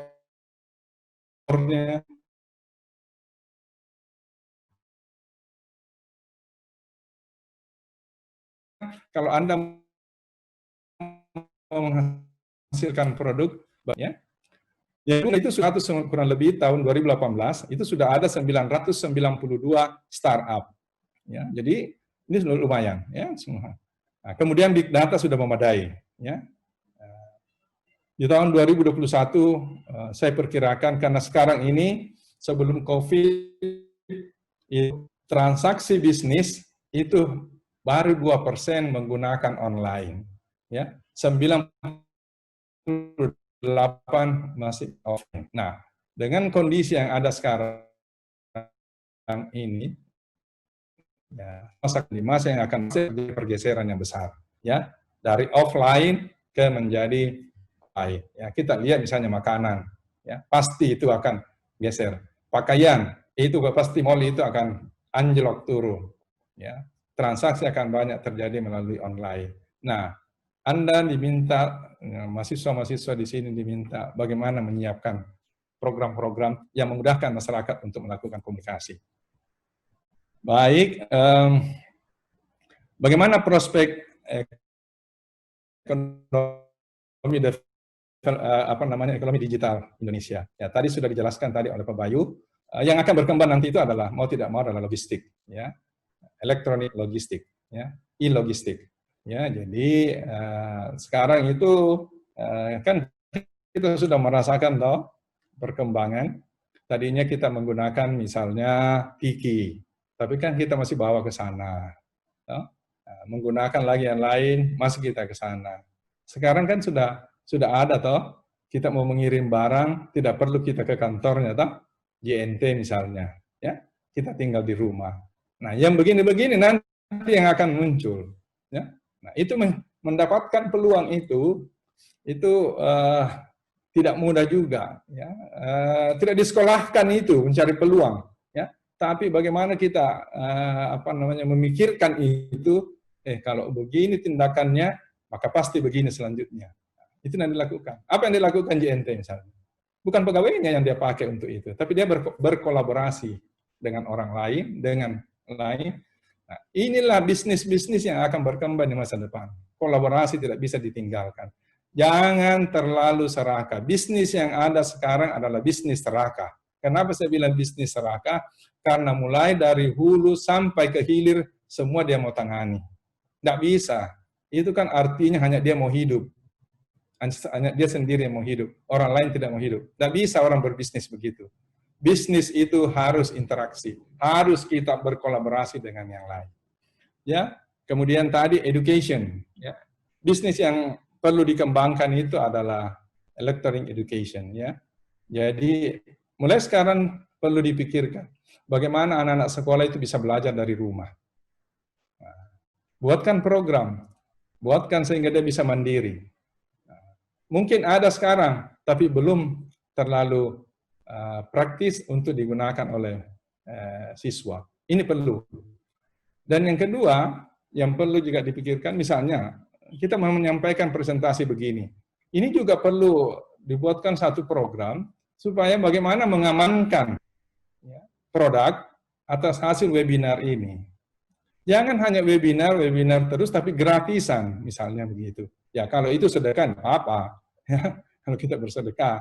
Tapi kalau kita mau berbisnis, ya ini harus bagaimana mengamankan sehingga orang yang ikut ini adalah betul-betul adalah orang yang kita undang, atau dengan kata lain orang yang membayar. Ya. Karena tidak baik juga selalu mendapatkan sesuatu itu gratisan, tidak bagus, ya, tidak bagus, ya, tidak akan beri impact yang bagus. Ya. Sesuatu yang didapat dengan selalu gratisan tidak mempunyai keberkahan yang baik. Tetapi kalau kita dapatkan dengan susah payah, maka biasanya itu akan memberi keberkahan yang baik. Oleh karena itu, semua penyelenggara-penyelenggara begini harus bisa, ini ada satu peluang, bagaimana kita menciptakan suatu aktivitas, sehingga tidak bisa di luar itu yang bisa ikut. Ya. Nah, silakan, Anda yang banyak tahu. Kesehatan, itu juga perlu dipikirkan. Ya. Selalu kita akan berbicara adalah ekonomi berbasis kebutuhan. Tadi sudah dijelaskan juga tadi Pak Bayu. Ya, jadi harus kita dulu optimistik dulu pada kebutuhan. Nah, berbahagialah kita di Indonesia ini, khususnya di Sulawesi Selatan, karena mau tidak mau COVID ini tidak terhantam pada hasil pertanian kita, ya, tidak terhantam. Itu yang harus dikembangkan. Yang perlu juga dikembangkan itu adalah jamu, ya, jamu. Karena bahan-bahan dari negara kita ini cukup banyak, ya, sehingga ini perlu dikembangkan, ya. Kemudian home entertainment, ya, jadi hiburan-hiburan di rumah ini perlu dikembangkan. Jadi yang namanya bioskop itu ya sudah selamat jalan lah, ya. Bioskop itu sudah mulai selamat jalan. Dia harus segera berpikir itu yang bioskop mau dijadikan apa dia punya bioskop, ya. Ya, jadi itu yang bintang-bintang Hollywood itu ya mulai sekarang sudah pemasukannya itu sudah mulai berkurang, ya. Bintang-bintang sepak bola itu saya kira sudah mulai juga, ya. Jadi ini sudah terjadi pergeseran, ya. Jadi itu terakhir mungkin ya untuk saya sampaikan, kalau kita melihat pilar ekonomi digital ini tidak boleh ada tiga. Yang pertama itu digital government. Mau tidak boleh hanya pengusaha disuruh untuk digital ekonomi, tapi ternyata digital government-nya tidak. Ya. Kita butuhkan adalah digital government-nya. Ya. Kenapa? Karena di situ akan terjadi efisiensi. Kalau di situ sudah menerapkan digital economy, digital government, maka pasti akan terjadi efisiensi birokrasi. Kenapa? Karena kita tidak perlu lagi ke sana ke kantornya. Kita cukup di sini mendaftar, sudah ada jangka waktunya, ya, selesai itu akan muncul, ya. Tidak ada lagi interaksi dengan orang, ya. Akibatnya pelayanan bisa lebih cepat dan biayanya lebih murah. Inilah yang dituntut. Korupsi-korupsi saya yakin sekali kalau ini berkembang dengan baik, asalkan pemerintah mau menerapkan, ini akan memangkas itu semua, karena semua menggunakan dengan elektronik, ya, tidak lagi. Kapan interaksi itu manusia dengan manusia berhubungan, maka di situ bisa terjadi korupsi, ya, di situ bisa terjadi sogok menyogok, ya. Nah, mau tidak mau digital ekonomi dipaksa kita untuk berkreatif. Itulah sebabnya kenapa ada kreativitas, dibutuhkan kreativitas. Jangan berhenti untuk kreatif, ya, jangan berhenti. Kemudian silakan kreatif, tapi produk yang Anda hasilkan harus efisien. Tidak bisa tidak. Kenapa? Karena mau tidak mau pasar selalu memilih dua persoalan. Yang pertama, produknya itu berguna pada dirinya, yang paling bagus, dan yang kedua, harganya murah. Nah, ini kan kalau kita bilang dulu, mana bisa? Nah, sekarang bisa semua itu. Ya, ini kan bisa semua. Gojek misalnya memperlihatkan kepada kita. Ya, biayanya murah, kita cepat, kita bisa aman. Ya, kenapa? Karena yang dipangkas itu adalah aktivitas-aktivitas yang non-value added. Ya. Yang ketiga berkaitan dengan produk, mau tidak mau produk yang kita tawarkan harus di dalamnya ada unsur kejujuran. Transparansi produk. Tidak bisa tidak harus produk itu tidak jujur. Produk yang kita perdagangkan harus semua jelas spesifikasinya. Ya, produknya misalnya kalau baju, ya, kainnya dari mana, bisakah disetrika, ukurannya bagaimana, sudah dikatakan lagi M, tapi diukur lagi bagaimana dia punya lingkaran badan dan seterusnya. Semua itu harus disampaikan. Kenapa? Karena itulah yang dia pakai pelanggan untuk melakukan seleksi dalam melakukan pembelian. Ya. Nah, jangan sampai kita menjual produk yang tidak sesuai dengan ada di brosur. Ya, itu. Yang ketiga, yang selanjutnya saya mau sampaikan, kalau tadi produsen menghasilkan produk, maka Unicom ini, yang startup ini, mau tidak mau harus mengembangkan ICT. Karena dialah yang harus memasarkan produk ini. Ya. Nah, produk yang dia pasarkan itu adalah, dia harus menggunakan ICT yang friendly, aplikasinya. Dan pilar ketiga dari ekonomi digital adalah digital society, ya, adalah masyarakat kita atau pelanggan kita. Harus kita bisa menciptakan aplikasi yang praktis, yang lebih mudah digunakan oleh masyarakat. Kalau itu susah, yakinlah bahwa itu tidak akan, meskipun produk, meskipun barang yang diperjualbelikan itu bagus-bagus di situ dan murah, tapi kalau aplikasinya susah, berarti itu ada barrier untuk orang luar untuk mau mengunjungi kita punya mall, yaitu mallnya itu adalah aplikasi yang kita gunakan.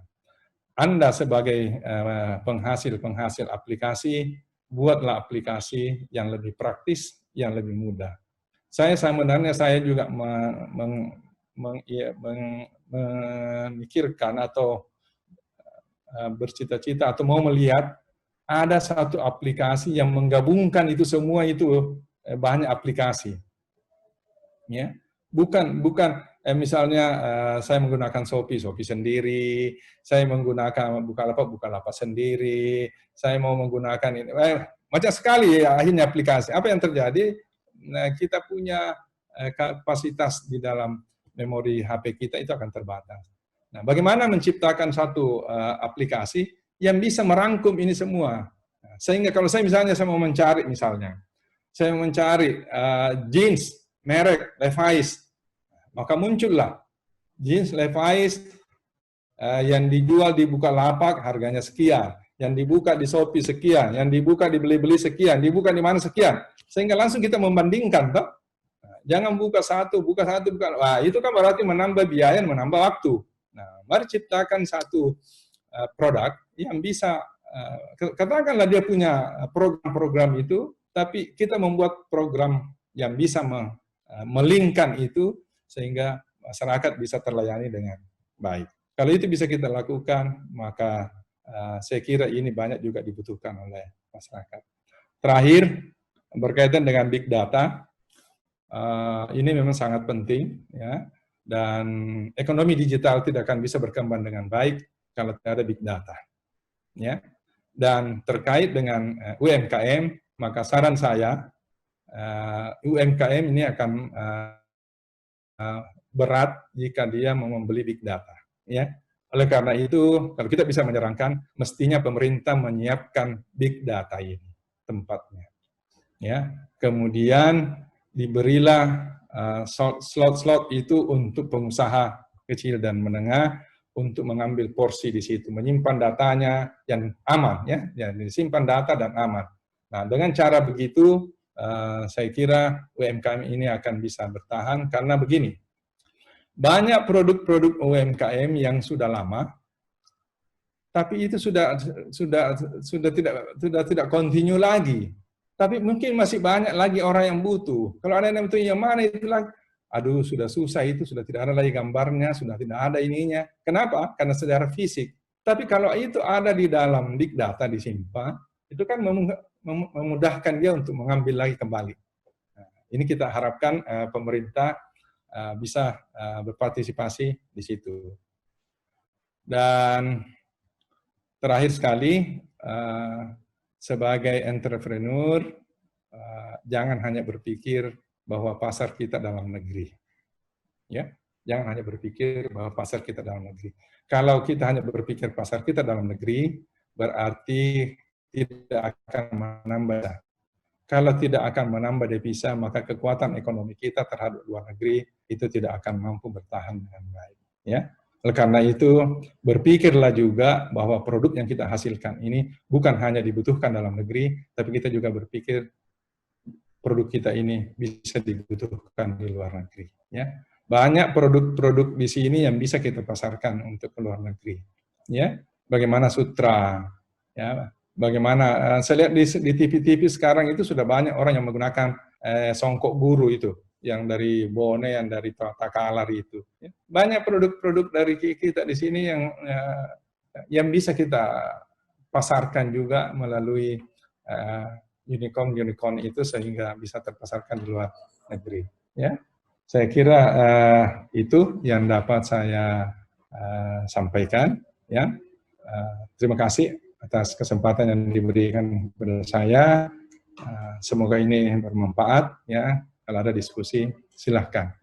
Saya kembalikan ke moderator. Terima kasih.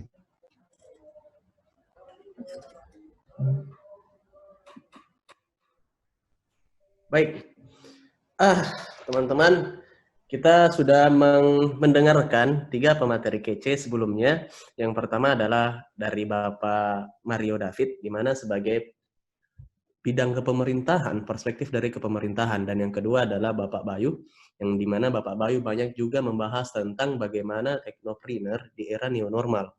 Dan yang ketiga, pemateri ketiga adalah dari Bapak Alimuddin yang barusan kita dengarkan. Banyak sekali hal yang baru saya dapatkan ya, kalau dari pribadi. Nah, teman-teman, sekarang kita membuka sesi tanya jawab. Saya banyak mendapatkan kalau misalnya pertanyaannya keren-keren sih, tapi ya kita terbataskan oleh waktu hingga 17.50. Nah, sekarang kita masuk kepada pertanyaan pertama. Nah, pertanyaan pertama nih dari Reni Yunika. Nah, saya mau bertanya kepada semua pembicara, berarti kepada Bapak Mario, ke Bapak Indra Bayu, dan Bapak Alimuddin. Jika semua sekarang serba digital, itu pasti membutuhkan modal yang mungkin beberapa membutuhkan lumayan banyak. Terus bagaimana untuk rakyat kecil yang terkadang masih ada yang minim internet atau tidak menggunakan gadget? Terima kasih, Pak. Mungkin kita waktu untuk masing-masing pemateri menjawab mungkin cukup 5 menit. Kita berikan ke pertamanya untuk memberikan jawaban kepada Bapak Mario. Silakan, Pak.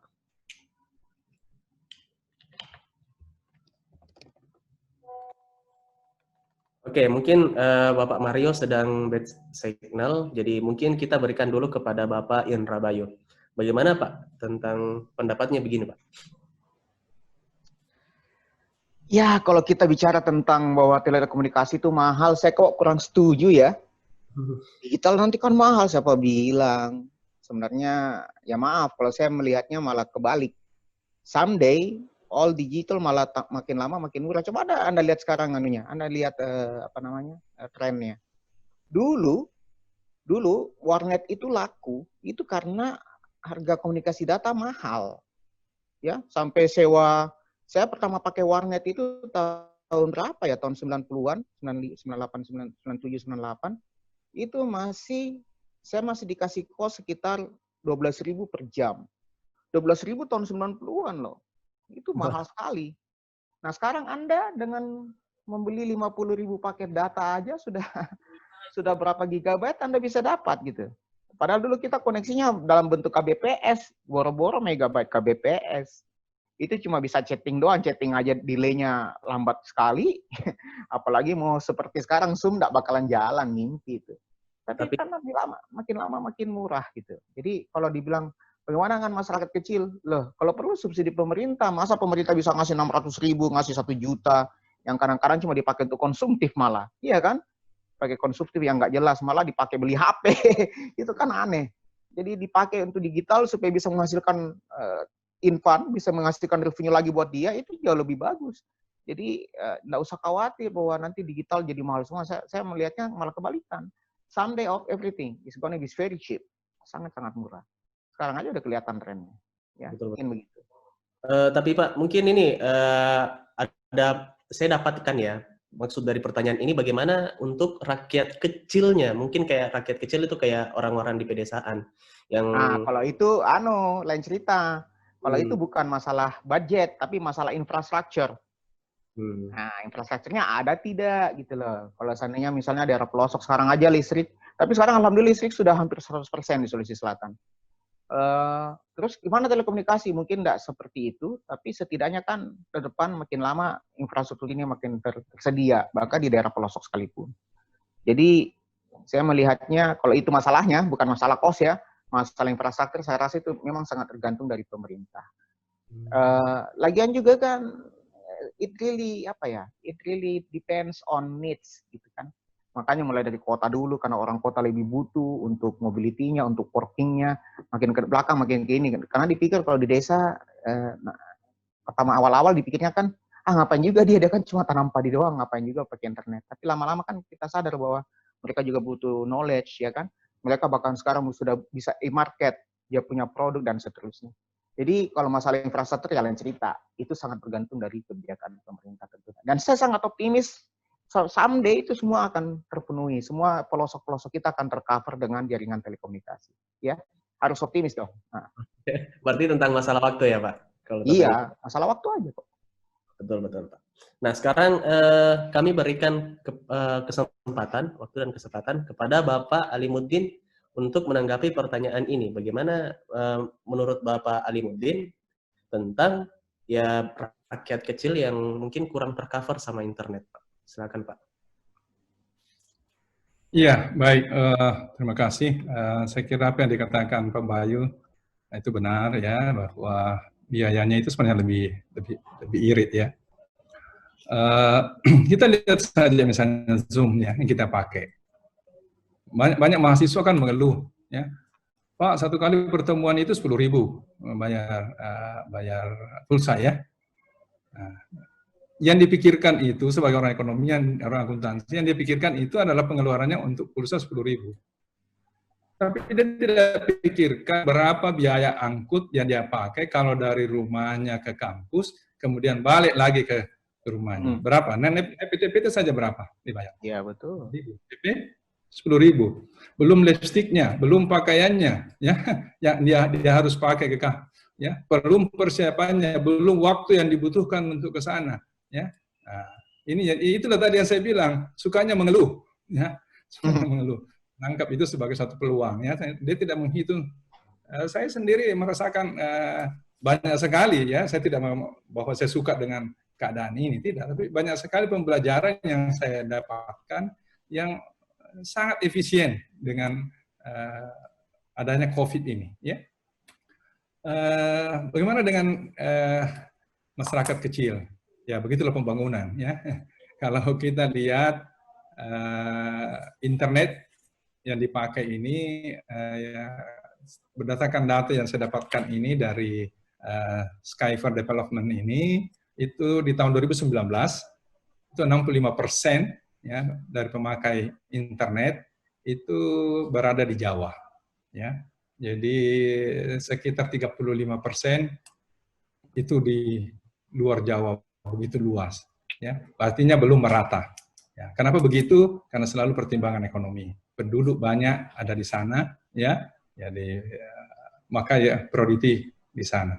Kalau di sini kita terlalu luas, ya. Jadi itu berkaitan dengan masyarakat kecil.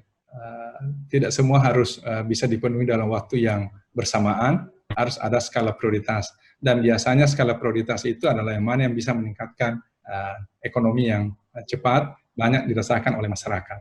Ya. Mungkin barangkali kalau mau dikatakan mahal, nah ini saya mohon dikoreksi nih Pak Bayu, mungkin kalau mau mendirikan usaha bisnis, terus mau menggunakan program komputer, ya, atau program-program itu mungkin barangkali itu kalau dia spesifik terhadap suatu produk. Tapi kan banyak paket-paket program aplikasi-aplikasi yang sudah banyak tersedia, yang sudah bisa dipakai. Nah, sebenarnya kemampuan men-searching ke sana saja ya yang perlu diajarkan. Dan yang tidak kalah pentingnya ya mereka harus diajari untuk itu. Ya. Saya kira itu jadi. Makasih. Oh, iya. Terima kasih Bapak Bayu dan Bapak Alimuddin karena telah menjawab pertanyaan. Nah mungkin kepada Reni Yunika mau menanggapi dari pertanyaan ini. Mungkin kalau misalnya mau menanggapi silakan klik pada fitur Raise Hand.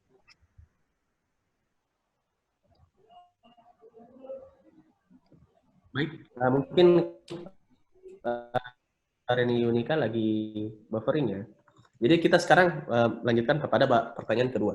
Sebenarnya banyak sekali pertanyaan juga yang menarik untuk Bapak Mario ya. Tapi sekali lagi teman-teman peserta, mungkin Bapak Mario kan tadi lagi di kabin. Jadi mungkin Bapak Mario sedang signal, jadi belum bisa untuk menjawab beberapa pertanyaan kalian itu keren.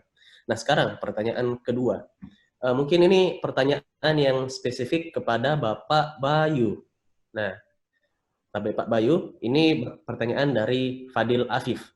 Nah, Pak Indra Bayu, apa yang harus dipersiapkan oleh manusia dalam bersaing dengan teknologi yang ada, yang dimana teknologi ini dapat menggantikan peran manusia dalam mencari nafkah, seperti yang Bapak bilang tadi banyak. Nah, apakah nanti banyak tenaga manusia yang tergantikan dengan teknologi, dan bagaimana manusia itu yang tergantikan, Pak? Terima kasih, Pak. Iya. Saya sering ngasih materi di pemerintah tentang bahayanya industri 4.0 begitu pada saat masuk ke negara kita. Saya banyak ngasihkan konten, terutama saya bilang dari pengembangan sumber daya manusia sendiri itu. Jadi sebenarnya pada saat industri 4.0 masuk, ya, itu banyak sekali tenaga low level skill yang akan hilang. Ya, low level skill yang akan hilang. Tapi makin banyak pekerjaan-pekerjaan baru, bidang pekerjaan baru yang muncul juga, gitu loh. Jadi malah berimbang, bahkan yang low level skill dengan salary revenue sekian, itu jadi berkali-kali lipat dia punya revenue pada saat dia di-upgrade dia punya skill. Jadi sebenarnya ini sangat bergantung dari sumber daya manusia. Ya. Jadi nggak usah khawatir. Jadi memang program pemerintah saya selalu bilang gini, izin Pak Kadis kalau bisa jangan cuma memikirkan teknologi ini masuk, tapi memikirkan when this technology comes to our country, ini mau diapakan sumber daya manusia kita supaya bisa adapt, gitu loh. Jangan sampai mereka tertinggalkan, malah ya terlupakan, tapi dia harus bisa adapt, kita kembangkan skillnya, kita tambah dia punya professionalism, ya, supaya bisa adapt dengan new technology. Jadi harusnya tidak usah khawatir. Terus yang kedua jangan lupa, ini kan siapa tadi, Fadil ya kalau saya tidak salah, barangkali mahasiswa informatika kalau saya tidak salah ya. Anda kan sudah belajar tentang artificial intelligence. Di kita artificial intelligence kadang-kadang kita bikin teknologi yang ingin menggantikan manusia. Sometimes saya menolak judul tugas akhir seperti itu. Kenapa? Ada hal-hal yang tidak mungkin tergantikan di manusia itu. Satu, intuisi. Your sense of art itu susah digantikan sama artificial intelligence. Jadi nggak usah khawatir. Misalnya kayak barista kopi tadi yang saya cerita. Oh, mocha latte. Dia nyampurnya sudah pasti sekian miligram, sekian mililiter, mokanya sekian mililiter anunya, udah tertentu. Tapi when you ask real barista human, itu dia bisa campur berbeda, sangat bergantung. Dia bisa nanya lagi ke maunya rasanya gimana? Mau lebih khas, mau ditambahkan dengan ini, itu kan terlalu banyak variasi yang manusia bisa lakukan. Gitu loh. Bahkan kadang-kadang gulanya dikurangi sedikit, tergantung orangnya. Kamu ada ini, oh iya kasih susunya gini. Oh lagi saya laktosa intoleran, kalau gitu pakai susu ini. Itu banyak hal-hal yang mungkin someday artificial intelligence juga bisa lakukan. Could be, karena sekarang kita sudah meneliti bagaimana supaya artificial intelligence punya perasaan. Jadi someday itu kayak Sofianya warga negara Saudi itu sudah bisa mencintai juga suatu saat seperti itu. Tapi saya bilang sehebat apapun teknologi kita susah untuk menggantikan intuisi manusia. Itu yang diciptakan sama Allah ya. Jadi itu tidak usah khawatir. Selama Anda profesional, Anda selalu upgrade skill, Anda tidak perlu khawatir akan digantikan sama dunia digital. Ya, mungkin begitu. Baik Pak, berarti memang kalau manusia itu mungkin akan tersingkirkan di beberapa pekerjaan, tapi di beberapa pekerjaan itu mungkin akan menghasilkan pekerjaan yang lebih baru dan mungkin lebih membutuhkan itu. Dengan revenue yang jauh lebih baik dibanding pekerjaan sebelumnya. Berarti lebih membutuhkan skill, Pak ya? Skill, profesionalism. Nah, mungkin saudara Fadil Afif mau menanggapi? Silakan raise hand-nya.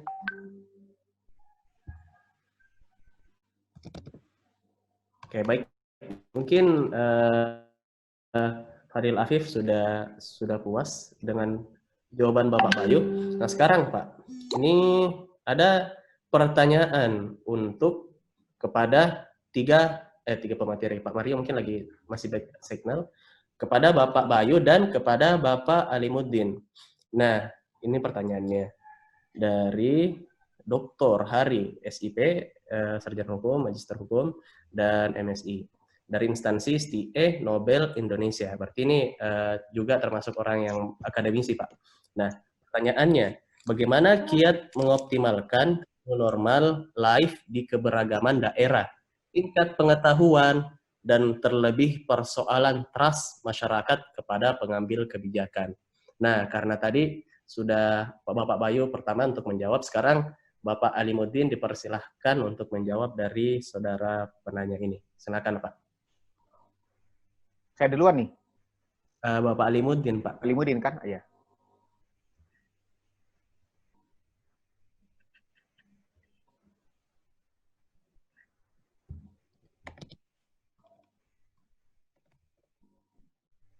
Mungkin Bapak Alimuddin sedang ada kesibukan, Pak, karena tidak menyalakan mic dengan kamera.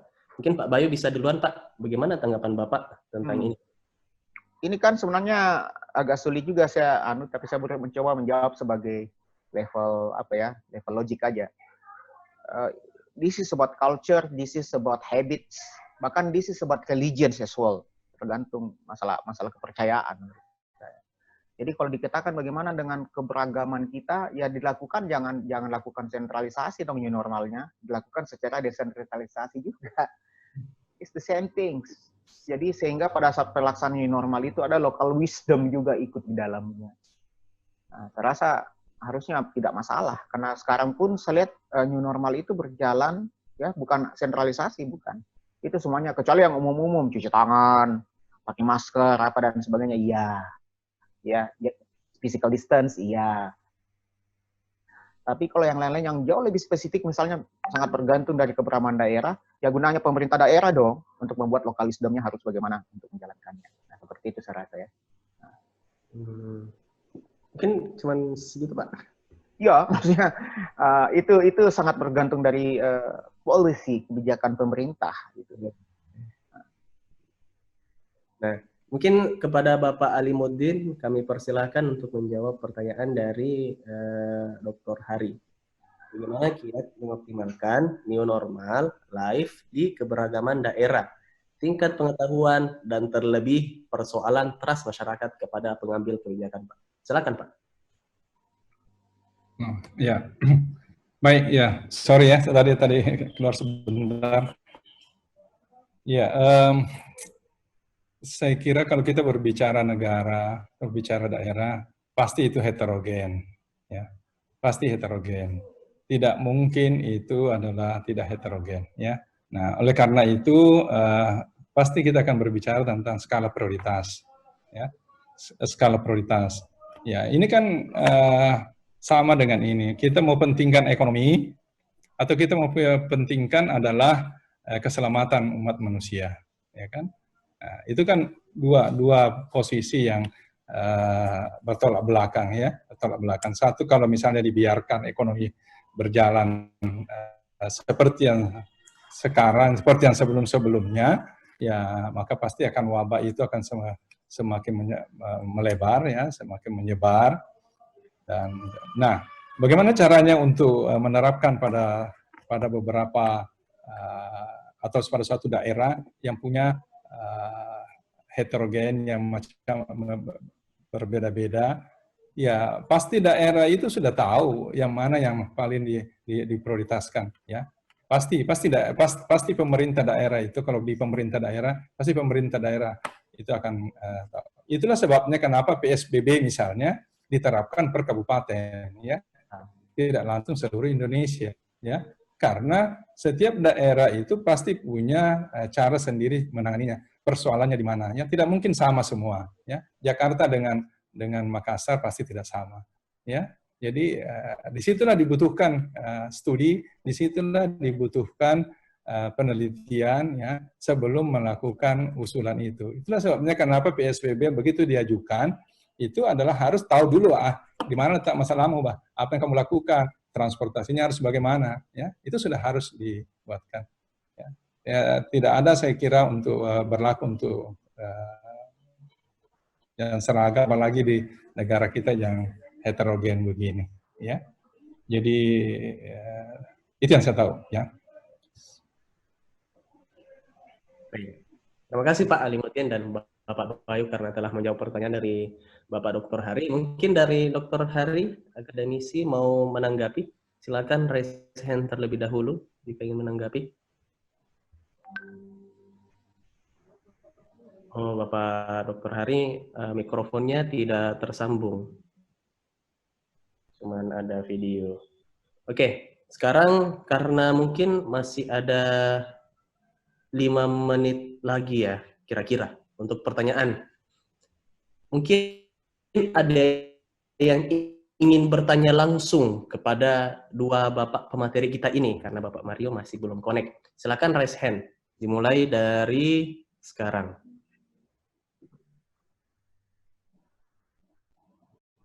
Oke, mungkin ini ada Dasmin Sidu. Saudara Dasmin Sidu, ada? Silakan host menyalakan mikrofonnya. Ya. Oke. Makasih. Assalamualaikum warahmatullahi wabarakatuh. Waalaikumsalam. Selamat sore. Dasmin Sidu dari Universitas Saluleo.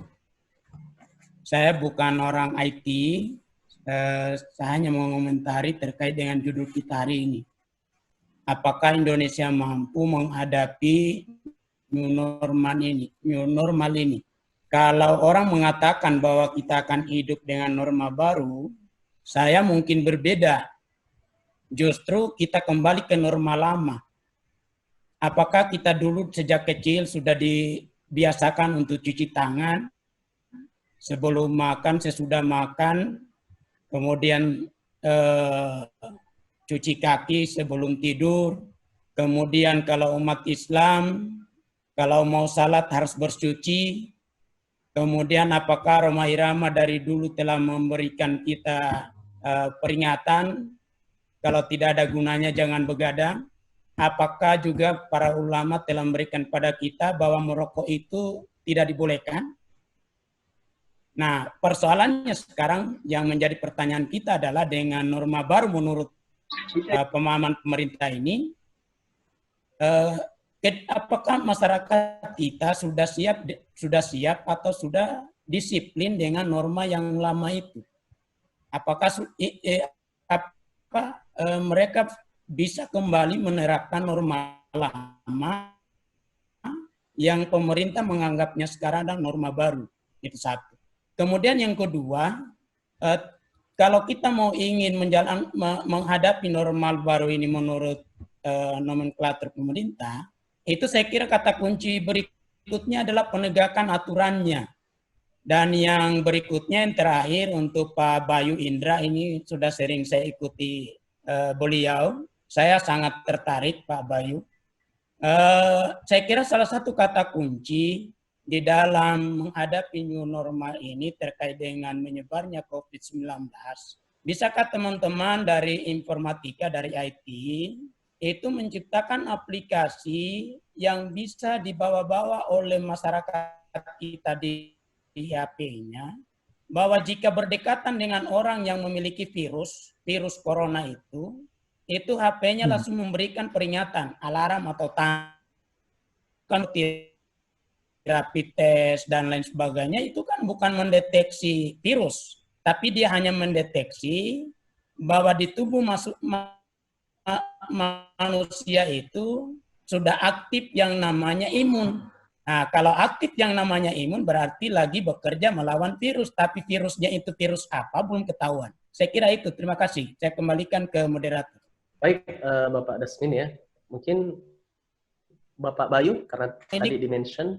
Mungkin mau menanggapi sedikit, Pak? Iya, kalau pertanyaan nomor 1 sama nomor 2 kelihatannya sangat sangat sosial dan politikal sekali, tapi saya coba singkat aja.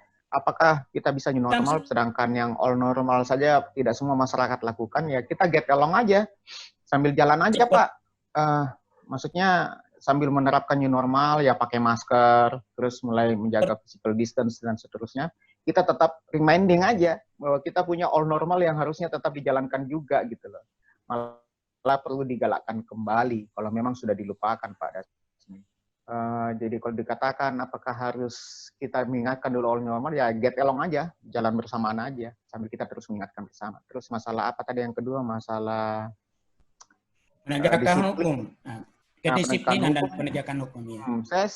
Kalau saya pribadi saya setuju dengan Bapak, karena kayak PSBB ya, itu kan nggak terlalu efisien, bahkan sampai mau dilanjutkan lagi itu karena penegakan hukumnya nggak ada gitu loh. Penegakan hukum tidak perlu seperti India yang langsung main cambuk, main kayak nggak perlu Pak. Tapi kita bisa penegakan hukum yang lebih elegan misalnya. Kayak Jakarta sudah mulai pakai denda, sudah pakai apa. Itu saya rasa itu jauh lebih baik. Kalau kita cuma mensarankan saja, kalaupun ada pelanggaran cuma dikasih tahu, oh ya lain kali nggak boleh melanggar ya. Balik lagi misalnya, aduh sama aja bohong. Apa juga ada polisi jaga setengah mati panas-panas karena pakai masker. Malah berisiko kena tular virus kalau cuma itu aja yang dilakukan. Nah, ya, saya rasa saya sangat setuju dengan Bapak terkait dengan perlunya penegakan hukum itu. Yang ketiga terkait dengan gadget yang bisa mendeteksi. Gimana ya? Kita harus kembali dulu ke konteks kalau ingin mengetahui COVID-19 itu ada apa tidak di tubuh seseorang. Yang pertama rapid test. Rapid test itu kan melihat dari tadi Bapak sudah bilang antibody yang istilahnya lebih spesifik namanya IgG, ya hemoglobinnya. Jadi pada saat beberapa hari inkubasi baru bisa kelihatan apakah dia ada COVID apa enggak. Kenapa? Karena antibodinya sudah mulai tumbuh dan itu yang dideteksi sama rapid test. Yang kedua adalah dengan swab test yang langsung diambil dari lendir, tenggorokan, dan hidung. Itu yang langsung dianalisis di lab dan langsung kelihatan ada virusnya apa enggak. Yang ini yang paling akurat dibandingkan dengan yang sebelumnya. Pertanyaannya lagi kembali, bisakah gadget? Nah, kalau pertanyaannya gadget, kita kembali kedua itu tadi. Gadget bisa akses enggak guru tadi? Gadget bisa ngambil darah enggak? Seperti rapid test. Yang kedua, kalau dia swab test, gadget bisa ambil enggak hasil swab?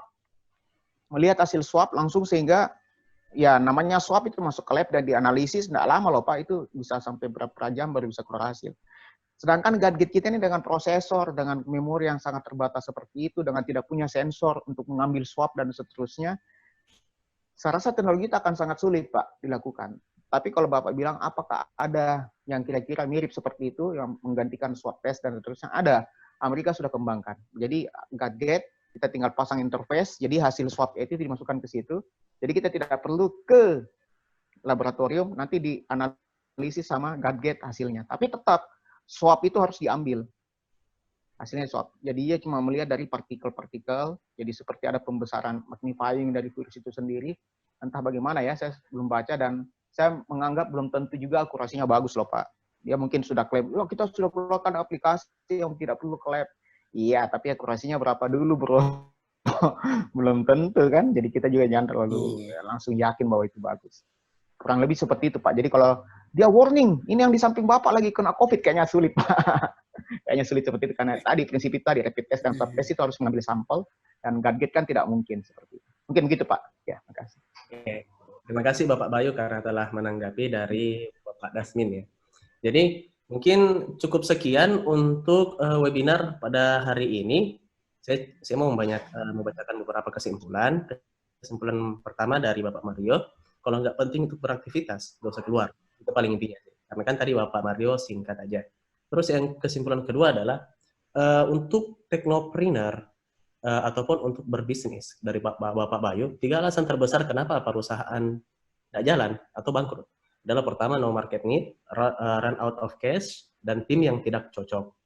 Terus kita membutuhkan BMC, dan dari sebenarnya itu entrepreneur adalah bukan tentang mengambil peluang untuk berbisnis, tapi caranya mengambil tantangan untuk mengubahnya menjadi peluang. Nah, kesimpulan ketiga dari Bapak Alimuddin adalah jangan menganggap perubahan adalah masalah. Yang selalu terjadi pada orang-orang adalah stres. Jadi ini memang masalah ya, bahwa kita memang harus lebih dewasa dalam menghadapi perubahan. Dan tadi Bapak Alimuddin sempat mention bahwa mampukah Indonesia untuk new normal ini? Mampu dan sangat mendukung, karena penduduk jiwa Indonesia itu cukup besar, dan kedua pengguna internet itu juga sangat besar. Nah, mungkin cukup sekian untuk webinar kali ini. Oh ya teman-teman, untuk sebelum saya mengakhiri sesi saya sebagai moderator, saya ingin mengingatkan kepada teman-teman peserta agar mengisi link feedback dari UKIF ini. Nah, di mana dengan mengisi link feedback ini, maka teman-teman akan mendapatkan sertifikat yang telah dijanjikan sebelumnya. Oke, yang para saudara-saudara bertanya akan dikirimkan door prize ya, pulsa nanti di akhir oleh dari tim. Nah, cukup sekian pada sore hari ini, cukup panjang ya. Assalamualaikum warahmatullahi wabarakatuh. Saya kembalikan kepada MC. Waalaikumsalam warahmatullahi wabarakatuh. Baik, sebelum acara ini berakhir, saya akan membacakan beberapa kesimpulan dari sisi tanya jawab yang dari tadi. Jadi kesimpulannya yaitu mengenai penerapan new normal.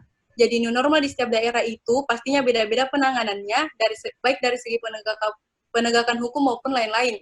Sedangkan untuk masalah bagaimana kehidupan masyarakat kecil di era new normal nanti, yang mungkin tidak bisa dapat bantuan untuk kebutuhan digital, semuanya sangat bergantung pada pembangunan infrastruktur oleh pemerintah dan juga mengenai masalah waktu saja.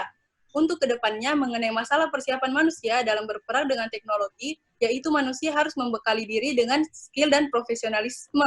Karena walaupun teknologi itu canggih, akan tetapi tetap susah digantikan oleh intuisi manusia. Baik, demikian serangkaian acara web seminar pada sore hari ini. Kami ucapkan terima kasih kepada para hadirin. Atas nama panitia penyelenggara, kami memohon maaf bila ada kata-kata yang kurang berkenan. Terima kasih. Wassalamualaikum warahmatullahi wabarakatuh. Terima kasih. Salam semua Bapak Ibu, teman-teman. Terima kasih sudah hadir ya. Assalamualaikum warahmatullahi wabarakatuh. Waalaikumsalam warahmatullahi wabarakatuh. Teman-teman.